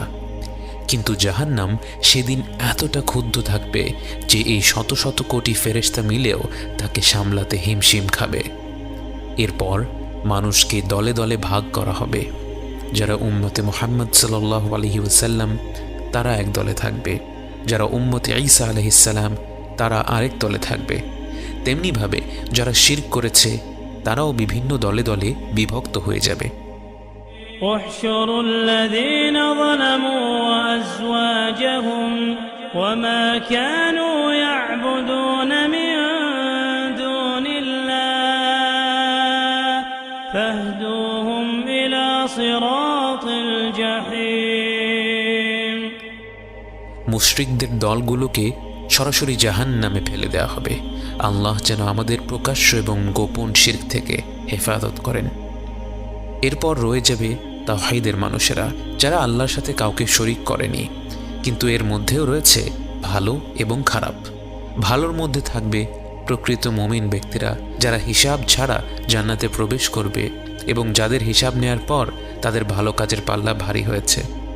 আর খারাপদের দলে থাকবে তারা যারা কবিরা গুনাহ করেও তওবা করেনি, এবং সবচেয়ে খারাপ হচ্ছে মুনাফিকরা, যারা তখনও পর্যন্ত বিশ্বাসীদের দলেই রয়েছে, তখনও পর্যন্ত তারা আল্লাহর সাথে পরিকল্পনা করছে, তাকে ধোঁকা দেওয়ার চেষ্টা করছে, কিন্তু অতি শীঘ্রই তারা টের পেয়ে যাবে সকল পরিকল্পনাকারীদের ওপর পরিকল্পনা করেন আল্লাহ। মুশরিকদের জাহান্নামে ফেলে দেওয়ার পর জাহান্নামের ওপর দিয়ে বসানো হবে একটি সেতু, একটি ব্রিজ, যাকে বলা হয় সিরাত। এই সেই পুল সিরাত যা পাড়ি দিতে হবে অবশিষ্ট প্রতিটি বান্দাকে। সিরাত হবে অত্যন্ত পিচ্ছিল, তলোয়ারের চেয়েও ধারালো এবং চুলের চেয়েও চিকন। এর চারিপাশে থাকবে অগণিত আঁকড়া যা নির্দিষ্ট মানুষকে আঁকড়ে ধরবে। এই আঁকড়াগুলো হবে মানুষের বিভিন্ন পাপের সাথে সম্পৃক্ত। যার যে পাপ তখনও ক্ষমা করা হয়নি, সেই পাপ এসে তাকে আঁকড়ে ধরে জাহান্নামের দিকে টেনে নিয়ে যাবে। পৃথিবীতে যেমন দিনের পর রাত্রি আসে, কিয়ামতের দিবসেও ধীরে ধীরে অন্ধকার নেমে আসবে। সিরাতের দিকে যেতে যেতে চারিদিক ঘুটঘুটে অন্ধকার হয়ে যাবে। তখন বিশ্বাসীরা তাদের ভালো কাজ অনুযায়ী নিজেদের ভেতর আলো খুঁজে পাবে। কারো কারো আলো হবে পাহাড়ের সমান, কারো কারো আলো ছড়াবে একটি তাল গাছের দূরত্ব পর্যন্ত। এভাবে করে একদল লোক থাকবে যাদের শুধু পায়ের আঙ্গুলে একটুখানি আলো থাকবে, যা একবার জ্বলে আবার নিভে যায়। যে যার আলো অনুযায়ী সিরাত পর্যন্ত পৌঁছবে এবং সেই আলোর সাহায্যে সিরাত পার হবে। এখানে একটি বিষয় লক্ষ্য করা ভালো, যে ব্যক্তি পাহাড় সমান আলো ছড়াবে তার আলো কি তার সঙ্গীদের পথ দেখিয়ে দেওয়ার জন্য যথেষ্ট নয়? যে ব্যক্তি সেদিন একেবারে অল্প আলো পাবে এবং অত্যন্ত কষ্ট করে সিরাত পর্যন্ত পৌঁছবে, সে দুনিয়াতে এমন কারো সঙ্গী হয়নি, এমন কারো সাথে বন্ধুত্ব করেনি যে কঠিন সেই দিনে চারপাশে আলো ছড়িয়ে দেবে।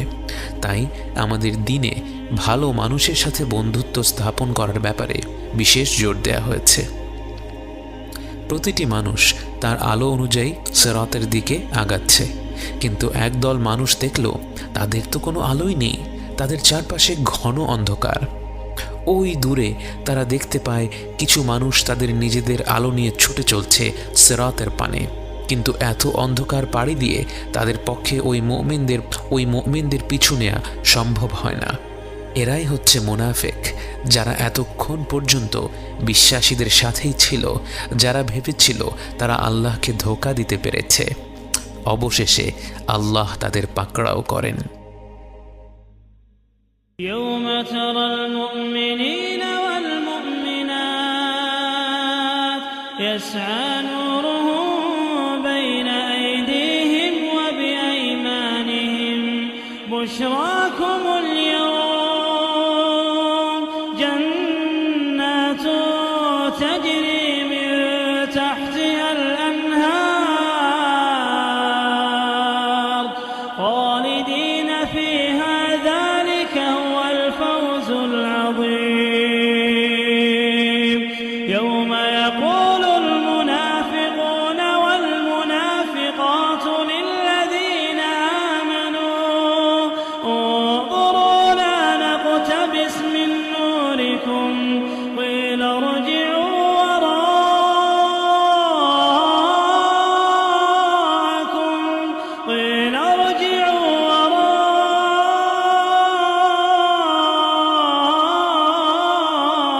وراءكم فالتمسوا نورا فضرب بينهم بسور له باب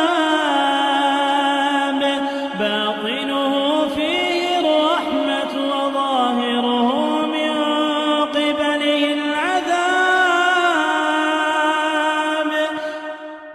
সিরাতে পৌঁছে এক এক ব্যক্তি এক এক গতিতে তা পার হবে।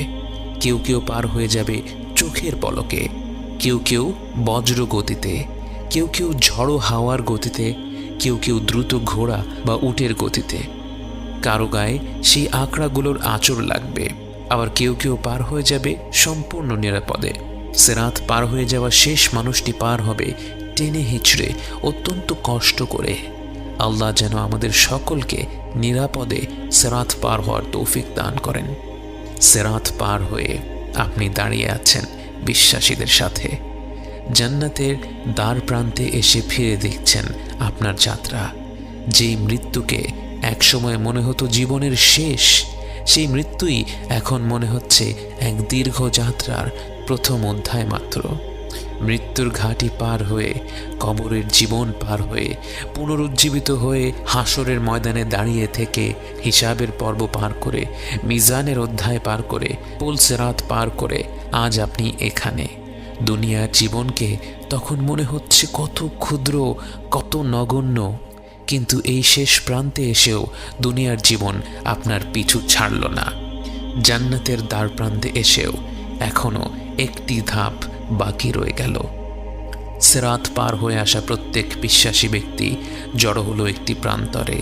এখানে একজন মানুষ আরেকজন মানুষের ওপর কোনো জুলুম করে থাকলে বা তার কোনো হক নষ্ট করে থাকলে এখানে এসে সেটার হিসাব চুকিয়ে দেয়া হবে।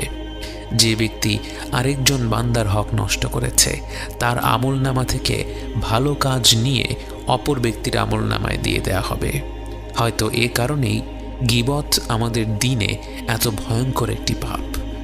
ভেবে দেখুন, পরকালের যাত্রার এত দূর পথ পাড়ি দিয়ে জান্নাতের দ্বার প্রান্তে এসে আপনি আপনার নেক আমলগুলো দিয়ে দিচ্ছেন কারণ আপনি কারো ব্যাপারে গীবত করেছিলেন, কারো ব্যাপারে মিথ্যা খবর ছড়িয়েছিলেন।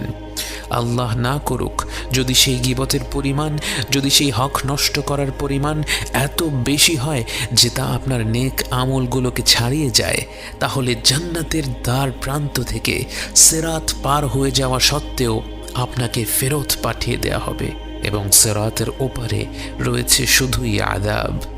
সেই আযাব কত ভয়ানক তা হয়তো আমরা কিছুটা জানি, কিন্তু সেই আযাবের থেকেও বড় আযাব হবে সেই মুহূর্তে জান্নাতের দ্বার প্রান্ত থেকে ফিরিয়ে দেয়া ব্যক্তির তীব্র আফসোস, যা তাকে তার অন্তর থেকে পুড়িয়ে ছারখার করে দেবে। একে অপরের হক মেটানোর পর প্রতিটি বান্দা এগিয়ে যাবে তার অন্তিম গন্তব্যের দিকে। এক পাশে দুঃস্বপ্নের চেয়েও ভয়ঙ্কর জাহান্নামের জগৎ, অন্য পাশে নির্মল প্রশান্তির জগৎ জান্নাহ। والذين يقولون ربنا اصرف عنا عذاب جهنم إن عذابها كان غراما إنها ساءت مستقرا ومقاما। আমি সাক্ষ্য দিচ্ছি আল্লাহ ছাড়া কোনো মাবুদ নেই এবং মুহাম্মদ সাল্লাল্লাহু আলাইহি ওয়াসাল্লাম তাঁরই রাসূল। নিশ্চয়ই আল্লাহ সত্য, তার ফেরেশতারা সত্য, তার কিতাব সত্য, তার রাসূলগণ সত্য, কিয়ামতের দিবস সত্য, কদর সত্য, জান্নাত সত্য, জাহান্নাম সত্য। জাহান্নাম সেই নাম যা থেকে আমরা যতটুকু সম্ভব দূরে থাকতে চাই, যে নাম শুনলেই আমরা তা মস্তিষ্ক থেকে দূরে ঠেলে দিতে চাই। জাহান্নামী হওয়া তো দূরের কথা, আমরা এই নিয়ে চিন্তাও করতে চাই না। কিন্তু জাহান্নাম সত্য এবং আল্লাহ আমাদেরকে এর ব্যাপারে সতর্ক করেছেন। আপনার নিজের সন্তান যদি আগুনের দিকে হাত বাড়ায়, আপনি বলবেন না তাকে আগুনের মতো ভয়াবহ বিষয়ের কথা বলে লাভ কি? ছোট মানুষ এসব কথা শুনলে ভয় পাবে।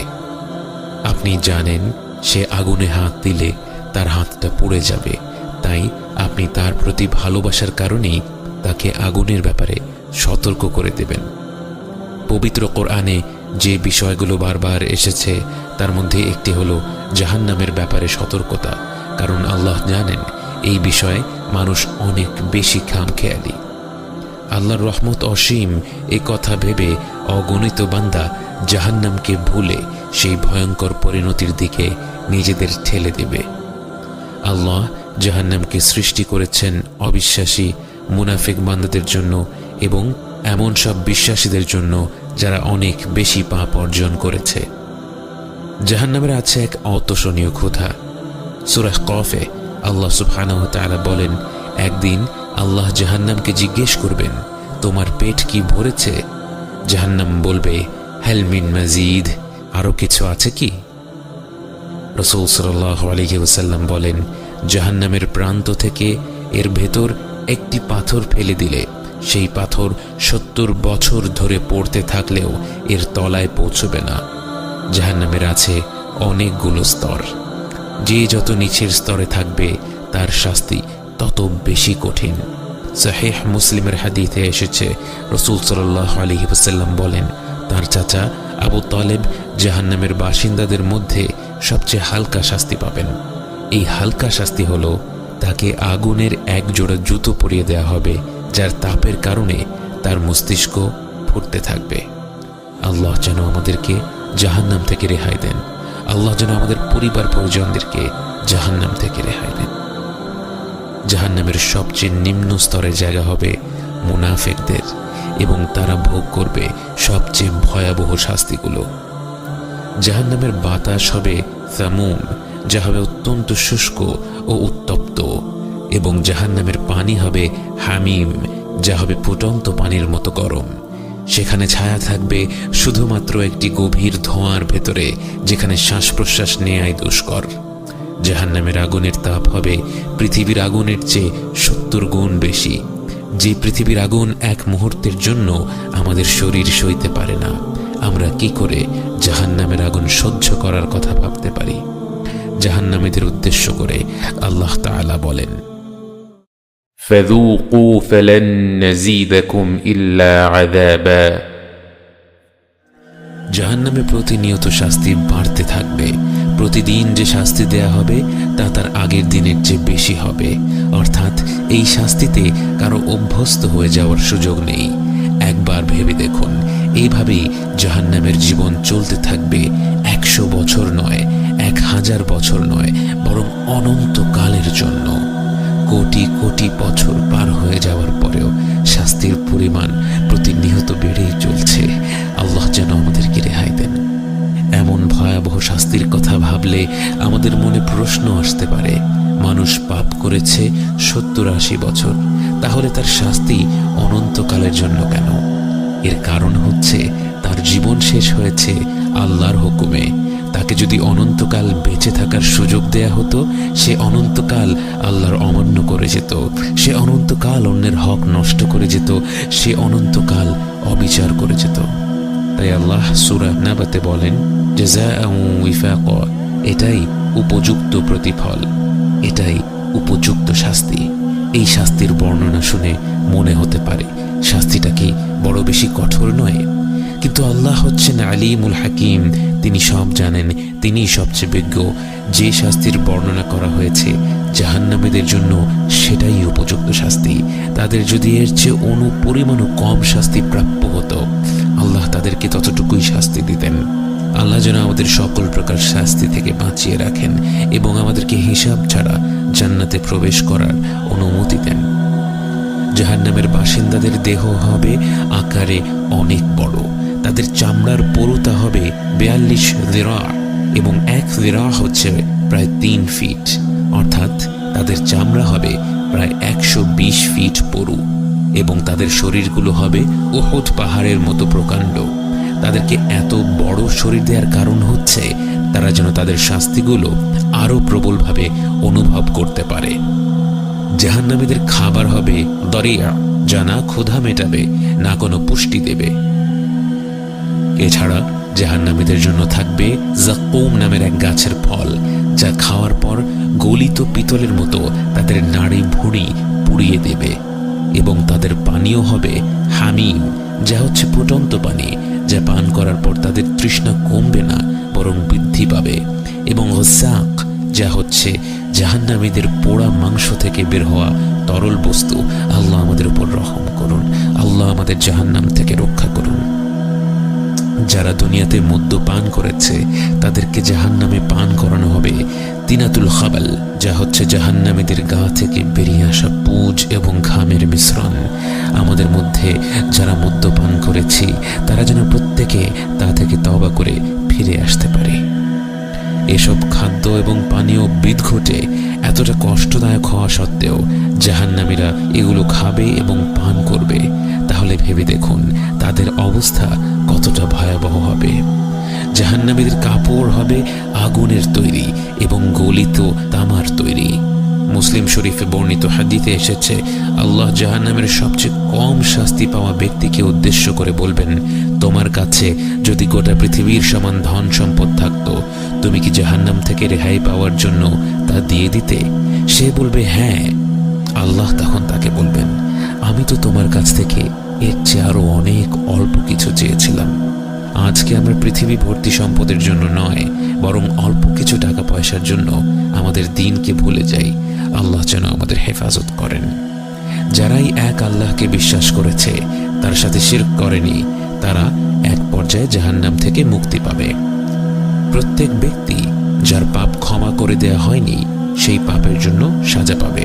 কোনো কোনো পাপ আল্লাহ সরাসরি ক্ষমা করে দেন, কোনো কোনো পাপের শাস্তি আমাদের পৃথিবীতেই পেতে হয়, এবং সেটাই হচ্ছে সবচেয়ে হালকা শাস্তি, যদিও দুনিয়ার জীবনে তা আমাদের কাছে অসহনীয় মনে হয়। যাদের পাপ এত বেশি যে আল্লাহর মাগফিরাত এবং পৃথিবীর শাস্তি দিয়েও সেগুলো মুছে যায়নি, তারা কবরের আযাব পাবে। কবরের আযাবের মাধ্যমেও যাদের সব পাপ মুছে যায়নি, তারা জাহান্নামের আযাব পাবে, এবং সেখানে কতদিন তাদের থাকতে হবে তা নির্ভর করবে তাদের পাপের উপর। কিন্তু নিঃসন্দেহে জাহান্নাম এমন একটি জায়গা যেখানে 1 মিনিটের জন্য থাকাও আমাদের পক্ষে সম্ভব নয়। সহিহ মুসলিমের হাদিসে বর্ণিত আছে, আল্লাহ রাসূল সাল্লাল্লাহু আলাইহি ওয়াসাল্লাম বলেন, জাহান্নামীদের এমন একজন ব্যক্তিকে কিয়ামতের দিবসের সামনে আনা হবে যে দুনিয়ার জীবনে সবচেয়ে বেশি বিলাসিতার জীবন কাটিয়েছিল। তাকে শুধু একটি বার জাহান্নামে ডুবিয়ে আবার উঠিয়ে ফেলা হবে এবং তাকে প্রশ্ন করা হবে, হে আদম সন্তান, তুমি কি কখনো কোনো আরাম উপভোগ করেছো? জীবনে কি কোনো ধরনের বিলাসিতার স্বাদ পেয়েছো? সে আল্লাহর কসম খেয়ে বলবে, না আমার রব, আমি জীবনেও কোনো ধরনের আরাম আয়েশ, কোনো ধরনের বিলাসিতা উপভোগ করিনি। সে ব্যক্তি কিন্তু মিথ্যা কথা বলছে না। সে 1 মুহূর্তের জন্য জাহান্নামের স্বাদ পেয়ে সত্যি সত্যি তার গোটা দুনিয়ার জীবনের প্রতিটি সুখ ভুলে গিয়েছিল। ভেবে দেখুন, যেই জাহান্নামে প্রবেশ করার সাথে সাথে আমরা জীবনের যত সুখ অনুভব করেছিলাম সব ভুলে যাব, সেই সুখগুলোর জন্য কি জাহান্নাম ক্রয় করে নেওয়া একজন জ্ঞানী ব্যক্তির কাজ হতে পারে? বাস্তবে অনেকে বলেন, আমি এক আল্লাহকে বিশ্বাস করলে তো জান্নাতে যাবই, হয়তো কিছুদিন জাহান্নামে কাটাবো, এই যা। এটা যে কত ভয়াবহ একটা ভাবনা, এটা জাহান্নামের বাস্তবতা সম্পর্কে না জানলে বোঝা সম্ভব না। আমাদের প্রত্যেককে জাহান্নামের ব্যাপারে সতর্ক করা হয়েছে। কোরআনে বারবার এ ব্যাপারে সতর্ক বানিয়ে এসেছে। আমরা যেন এ থেকে পুরোপুরি দূরে সরে থাকার লক্ষ্য মাথায় রেখে কাজ করি। আমরা যেন প্রতিদিন এই ভয়ঙ্কর জায়গাটাকে স্মরণ করে নিজেদের জীবনটাকে গুছিয়ে নেই এবং আল্লাহর কাছে ক্ষমা চাই। আল্লাহ যেন আমাদের অন্তরগুলো খুলে দেন, তার পবিত্র সতর্কবাণী শোনার এবং বোঝার তৌফিক দেন। জাহান্নাম থেকে আমাদের চিরকালের জন্য দূরে সরিয়ে নেন এবং হিসেব ছাড়া জান্নাতে প্রবেশ করার তৌফিক দান। মানুষের মধ্যে লেনদেন শেষ হয়ে গেছে। যারা অন্যদের হক নষ্ট করেছিল তারা তাদেরকে তাদের ভালো আমলগুলো দিয়ে দিয়েছে। কিছু লোককে ফিরিয়ে দেয়া হয়েছে জান্নাতের দ্বার প্রান্ত থেকে। আল্লাহর অশেষ রহমত, আপনার সেই পরিণতি হয়নি। পৃথিবীতে যারা আপনার পিঠ পেছনে 2-4টা খারাপ কথা বলেছিল, আপনার দিন পালন নিয়ে হাসি ঠাট্টা করেছিল, আজ সেই মন্তব্যগুলোর জন্য আপনি নিজেকে অত্যন্ত ভাগ্যবান মনে করছেন। আপনি ভুলবশত একটু আধটু যাদের হক নষ্ট করেছিলেন, সেই হক নষ্ট করা সত্ত্বেও আপনাকে ফিরে যেতে হয়নি, কারণ আপনি এমন এক সময় ইসলামকে ধরে রেখেছিলেন যখন ইসলাম সঠিকভাবে পালন করা ছিল গরম কয়লা হাতের মুঠোয় ধরে রাখার চেয়েও কঠিন।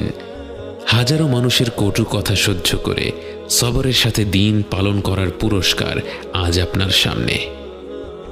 এরপর এক স্বর্গীয় কণ্ঠ আপনাকে উদ্দেশ্য করে বলে, يا أيتها النفس المطمئنة ارجعي إلى ربك راضية مرضية فادخلي في عبادي وادخلي جنتي।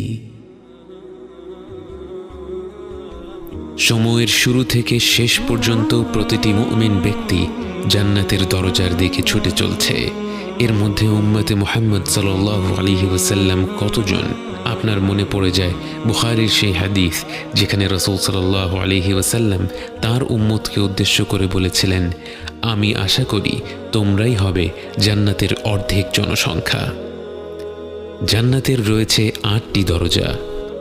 বাবুস সালাহ খুলে দেয়া হবে তাদের জন্য যারা তাদের সালাত ঠিকভাবে আদায় করত। বাবুল জিহাদ খুলে দেয়া হবে মুজাহিদিনদের জন্য, বাবুস সাদাকা খুলে দেয়া হবে যারা বেশি বেশি দান সাদাকা করত, আর রাইয়ান হবে তাদের জন্য যারা বেশি বেশি রোজা রাখত, আল আইমান হবে যারা হিসেব ছাড়া জান্নাতে প্রবেশ করবে তাদের জন্য, আল কাযিমিন আল গায়ব হবে যারা নিজেদের রাগ নিয়ন্ত্রণ করত এবং অন্যদের ক্ষমা করে দিত। এছাড়াও হজ পালনকারীদের জন্য থাকছে বাবুল হজ, এবং ঘন ঘন আল্লাহকে স্মরণকারীদের জন্য থাকবে বাবুল যিকর। কারো কারো জন্য জান্নাতের একটি দরজা খোলা থাকবে, কারো কারো জন্য একাধিক দরজা খোলা থাকবে, কারো কারো জন্য জান্নাতের সব কটি দরজা খোলা থাকবে। আল্লাহ যেন আমাদের জন্য জান্নাতের প্রতিটি দরজা উন্মুক্ত করে দেন। আপনি জান্নাতের একটি দরজার দ্বার প্রান্তে, কিন্তু একে আপনি দরজাই বা বলেন কি করে? এ এত প্রকাণ্ড এক প্রবেশ পথ যে এর দুপাশ কোথায় গিয়ে শেষ হয় চোখে দেখা যায় না। মুসলিম হাদিসে বর্ণিত আছে, রাসূল সাল্লাল্লাহু আলাইহি ওয়াসাল্লাম বলেছেন, জান্নাতের দরজার এক পাশ থেকে আরেক পাশ হলো 40 বছরের যাত্রা। জান্নাতের দরজা খুলে দেওয়ার জন্য এগিয়ে আসবেন স্বয়ং রাসূল সাল্লাল্লাহু আলাইহি ওয়াসাল্লাম। জান্নাতের রক্ষী ফেরেশতারা তার পরিচয় জানতে চাইবে। তিনি বলবেন, আমি মুহাম্মদ সাল্লাল্লাহু আলাইহি ওয়াসাল্লাম। তখন তাকে বলা হবে, আপনি সেই ব্যক্তি যিনি না আসা পর্যন্ত আমাদের জান্নাতের দরজা খুলে দিতে বারণ করা হয়েছিল। অতঃপর জান্নাতের দুয়ার খুলে দেয়া হলো। এক অদ্ভুত আলো আপনাদের বরণ করে নিল। অগণিত ফেরেশতারা আপনাদের স্বাগত জানানোর জন্য এগিয়ে আসলো। আপনারা প্রবেশ করা মাত্র তারা বলে উঠল, সালামুন আলাইকুম, সালামুন আলাইকুম, আপনাদের উপর শান্তি বর্ষিত হোক। জান্নাতে অগণিত মুমিন বান্দা প্রবেশ করার পর আপনাদের স্বাগত জানানোর জন্য পরিবেশন করা হলো একটি বিশেষ পানীয়। ويسقون فيها كأسا كان مزاجها زنجبيلا عينا فيها تسمى سلسبيلا। শেষ পানি পান করেছিলেন হাউদে কাউসারে। তখন চিরকালের জন্য আপনার তৃষ্ণা মিটে গিয়েছিল।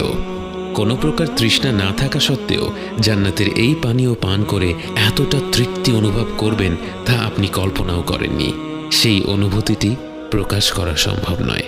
হয়তো এখন থেকে যেসব অভিজ্ঞতা হবে তার কোনোটি বর্ণনা করা সম্ভব নয়। তাও একটা হালকা ধারণা দেওয়ার চেষ্টা করা যাক। আপনার চারপাশের প্রতিটি মুখ উজ্জ্বল, প্রতিটি মুখ হাস্যোজ্জ্বল। কারো অন্তরে একটি ফোঁটাও মন্দ অনুভূতি নেই, কোনো হিংসা বিদ্বেষ নেই, কোনো আফসোস নেই, কোনো দুঃখ বেদনা নেই। সবাই সবার সুখ দেখে আনন্দিত, সবার মধ্যে এক আশ্চর্য রকমের ভ্রাতৃত্ববোধ কাজ করছে। একে একে নাম ডাকা হবে, সেই অনুযায়ী মুমিন ব্যক্তিরা জান্নাতে প্রবেশ করবে। জান্নাতের সেই অপেক্ষার স্থানে আপনি কতটুকু সময় কাটালেন আপনার জানা নেই। এখানে অপেক্ষা করার সময় আপনার মনে কোনো অস্থিরতা নেই। আপনি বাকি অপেক্ষারত মুমিনদের সাথে হাসি আর আনন্দে সময় কাটাচ্ছেন। অবশেষে আপনার নাম ডাকা হলো। পৃথিবীতে আপনাকে যত ভালো ভালো নামে মানুষ ডেকেছিল, সেই ভালো ভালো নামগুলো ডেকে আপনাকে জান্নাতের ভেতরে স্বাগত জানানো হলো। জান্নাতে প্রবেশ করা মাত্র আপনার অন্তরই যেন আপনাকে বলতে লাগলো আপনার আবাস কোথায়। রাসূল সাল্লাল্লাহু আলাইহি ওয়াসাল্লাম বলেন, প্রত্যেক ব্যক্তি দুনিয়াতে তার ঘর যত ভালোভাবে চিনত, তার চেয়েও ভালোভাবে তার জান্নাতের ঘর চিনবে। আপনি দ্রুত এগিয়ে যাচ্ছেন আপনার ঘরের দিকে, কাউকে কিছু জিজ্ঞেস করতে হচ্ছে না। সেদিকে যেতে যেতে আশেপাশে যা দেখছেন, আপনার কান যা শুনছে, যা কিছু সুবাস নাকে আসছে, সব কিছুই আপনাকে অভিভূত করছে। অবশেষে আপনি পৌঁছে গেলেন আপনার ঘরে। আপনার অন্তর আপনাকে বলছে এটাই আপনার ঘর। কিন্তু একে তো রাজপ্রাসাদ বললেও কম হবে। স্বর্ণ আর রূপা দিয়ে নির্মিত এক বৃহৎ ভবন আপনার জন্য অপেক্ষা করছে, যার স্থাপত্য শৈলী বাকরুদ্ধকর। প্রতিটি কোণে কোণে যার নৈপুণ্য, যার নিচে খেলা করছে স্বচ্ছ প্রবাহমান নদী, যে পানির শব্দে অন্তর জুড়িয়ে যায়। চারিপাশে ঘন সবুজ, আল্লাহর প্রশংসা বাণী থেকে জন্ম নেয়া হাজারো গাছে ছেয়ে আছে আপনার ঘর। জান্নাতে প্রবেশ করা শেষ ব্যক্তিকে দেয়া হবে এমন এক রাজ্য যা গোটা পৃথিবীর চেয়ে 10 গুণ বেশি।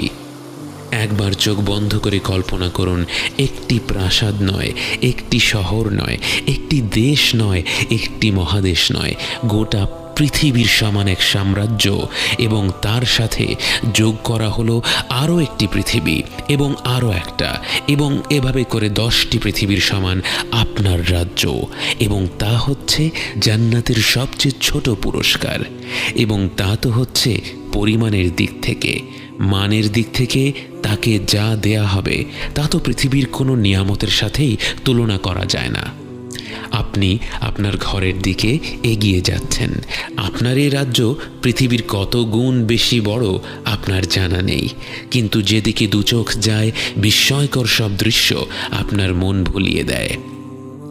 কিন্তু হঠাৎ আপনি থমকে দাঁড়ান, সময় যেন থেমে দাঁড়ালো। স্বর্গীয় এই জগতের সব দৃশ্য যেন মলিন হয়ে পড়ল। আপনার চোখ পড়ল আরেক জোড়া চোখের ওপর। আপনি ভাষা হারিয়ে ফেলেছেন। আপনি ফিরে গেলেন বহু বছর আগের দুনিয়ার সেই জীবনে। মায়া ভরা দুটি চোখের দিকে তাকিয়ে আছেন। প্রথমবারের মতো মন ভরে দেখছেন আপনার জীবন সঙ্গীকে। অজানা সব অনুভূতির ঢেউয়ে ভেসে যায় আপনার হৃদয়। অনেক স্বপ্ন আঁকছেন মনে মনে। চূড়ান্ত স্বপ্ন একটাই, একসাথে জান্নাতে যাওয়া, অনন্তকালের জীবনের সঙ্গী হওয়া। চোখের পলক পড়ল, ফিরে এলেন বর্তমানে। আপনি চেয়ে আছেন সেই অতি পরিচিত চেহারাটার দিকে, কিন্তু সেই চেহারা তো আর আগের মতো নেই। সৃষ্টির সব সৌন্দর্যই তো মনে হয় আল্লাহ তার ভেতরেই গেঁথে দিয়েছেন। আপনি চেয়ে আছেন আপনার স্ত্রীর দিকে, উনি চেয়ে আছেন আপনার দিকে। প্রবাহমান নদীর ছলছল শব্দ আর পাখির গুঞ্জন ছাড়া আর কোনো শব্দের প্রয়োজন হচ্ছে না। কোনো কোনো উলামারা বলেন, জান্নাতে যখন স্বামী স্ত্রী একে অপরকে প্রথমবারের মতো দেখবে, তারা একে অপরের দিকে মুগ্ধ হয়ে চেয়ে থাকবে 40 বছর। আপনার মনে হলো 40 বছর তো নয়, যেন 2-1 মুহূর্ত কেটেছে মাত্র। যতই দেখছেন ততই মন ভরে যাচ্ছে, আবার মনে হচ্ছে এখনো মন ভরেনি। আপনি আর আপনার জীবন সঙ্গী, অনন্তকালের জীবন সঙ্গী, যার সাথে এখন আর কোনো কথা কাটাকাটির সুযোগ নেই, যিনি আপনার কোনো কাজে আর বিরক্ত হবেন না, যার সাথে এখন হবে ভালোবাসার সম্পর্ক, যা দিন দিন কমবে না বরং বেড়েই চলবে। সেই ভালোবাসার মানুষটাকে নিয়ে আপনি ঘুরে দেখতে লাগলেন আপনাদের জান্নাতের আবাস। উপরে আকাশমণ্ডলী ভরা উজ্জ্বল নক্ষত্রের ন্যায় কি যেন জ্বলজ্বল করছে। আপনারা বুঝতে পারেন তারা হচ্ছেন জান্নাতের আরও ওপরের স্তরের জান্নাতবাসীরা। কিন্তু আপনার মনে কোনো আফসোস নেই, আপনার মনে কোনো হিংসা নেই, আপনার অন্তর ভর্তি কৃতজ্ঞতা। আর যারা আপনার চেয়েও বেশি কিছু পেয়েছে তাদের প্রতি সম্মান ও ভালোবাসা। জান্নাতে কোনো খারাপ অনুভূতি নেই, জান্নাতে রয়েছে শুধুই সুখ। আপনি আপনার প্রাসাদের ভেতরে গেলেন, সেখানে দেখলেন فيها عين جارية فيها سرر مرفوعة وأكواب موضوعة ونمارق مصفوفة وزرابي مبثوثة متكئين فيها على الأرائك لا يرون فيها شمسا ولا زمهريرا ودانية عليهم ظلالها وذللت قطوفها تذليلا ويطاف عليهم بآنية من فضة وأكواب كانت قوارير من فضة قدروها تقديرا। আপনি হেলান দিয়ে বিশ্রাম নিচ্ছেন সম্মানিত আসনে বসে। স্বর্গীয় ফল ফলাদি আপনার হাতের নাগালে। মনোহর পাত্রে হরেক রকমের পানীয় পরিবেশন করছে হাস্যোজ্জ্বল চিরতরুণেরা, যাদের দেখে ছড়িয়ে থাকা মুক্তোর মতো মনে হচ্ছে। প্রতিটি মুহূর্ত আপনি তৃপ্তি ভরে আস্বাদন করছেন। এখানে কোনো তাড়াহুড়ো নেই। হয়তো মাসখানেক কেটে গেল বিভিন্ন ধরনের খাবার ও পানীয় উপভোগ করতে করতে। হয়তো বছরখানেক কেটে গেল আপনার স্ত্রীর সাথে গল্প করতে করতে। হয়তো একে অপরকে বলছেন কেমন ছিল মৃত্যুর পরের যাত্রা, কি কি ঘটেছিল।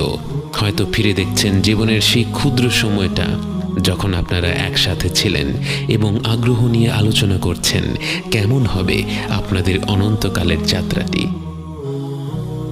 স্বর্গীয় খাবারের পাশাপাশি আপনার জন্য রয়েছে পবিত্র হুর, যাদের সম্পর্কে আল্লাহ তাআলা বলেন, فيهن خيرات حسان فبأي آلاء ربكما تكذبان حور مقصورات في الخيام فبأي آلاء ربكما تكذبان لم يطمثهن إنس قبلهم ولا جان فبأي آلاء ربكما تكذبان متكئين على رفرف خضر وعبقري حسان فبأي آلاء ربكما تكذبان تبارك اسم ربك ذي الجلال والإكرام।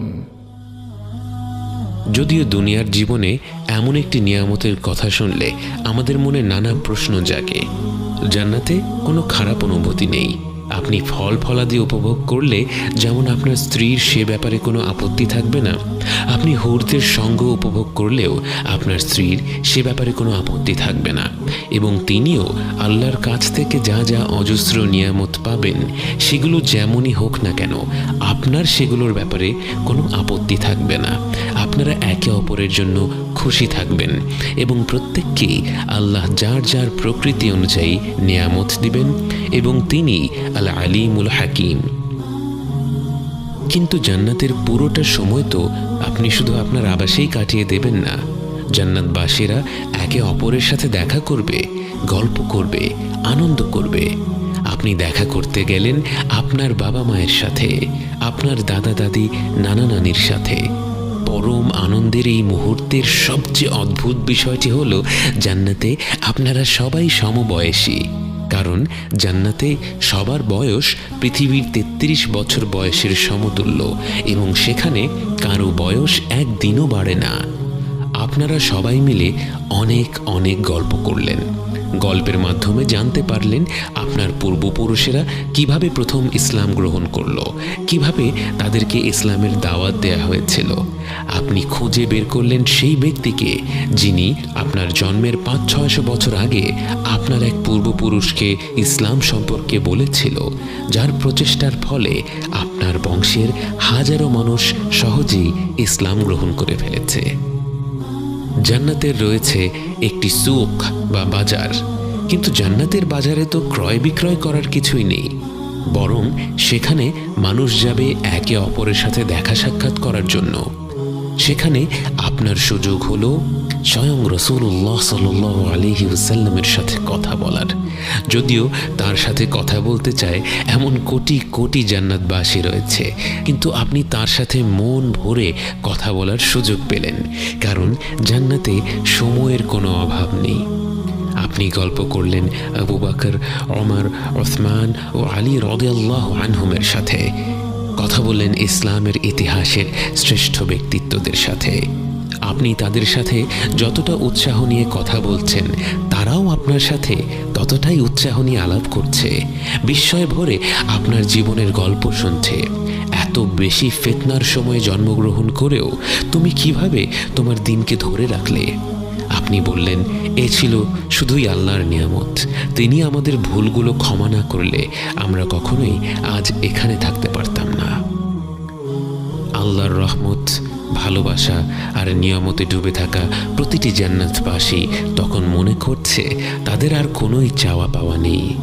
মানুষ যে সৃষ্টিগতভাবেই এমন যে তাকে এক পাহাড় সমান স্বর্ণ দেয়া হলে তার মনে 2 পাহাড় সমান স্বর্ণ পাওয়ার আশা জাগে, যে স্বভাবগতভাবেই একটু বেশি চাইতেই থাকে, কখনো সন্তুষ্ট হয় না, সেই মানব সন্তানকে জান্নাতে এত বেশি নেয়ামত দেয়া হয়েছে যে সে সেখানে পুরোপুরি সন্তুষ্ট।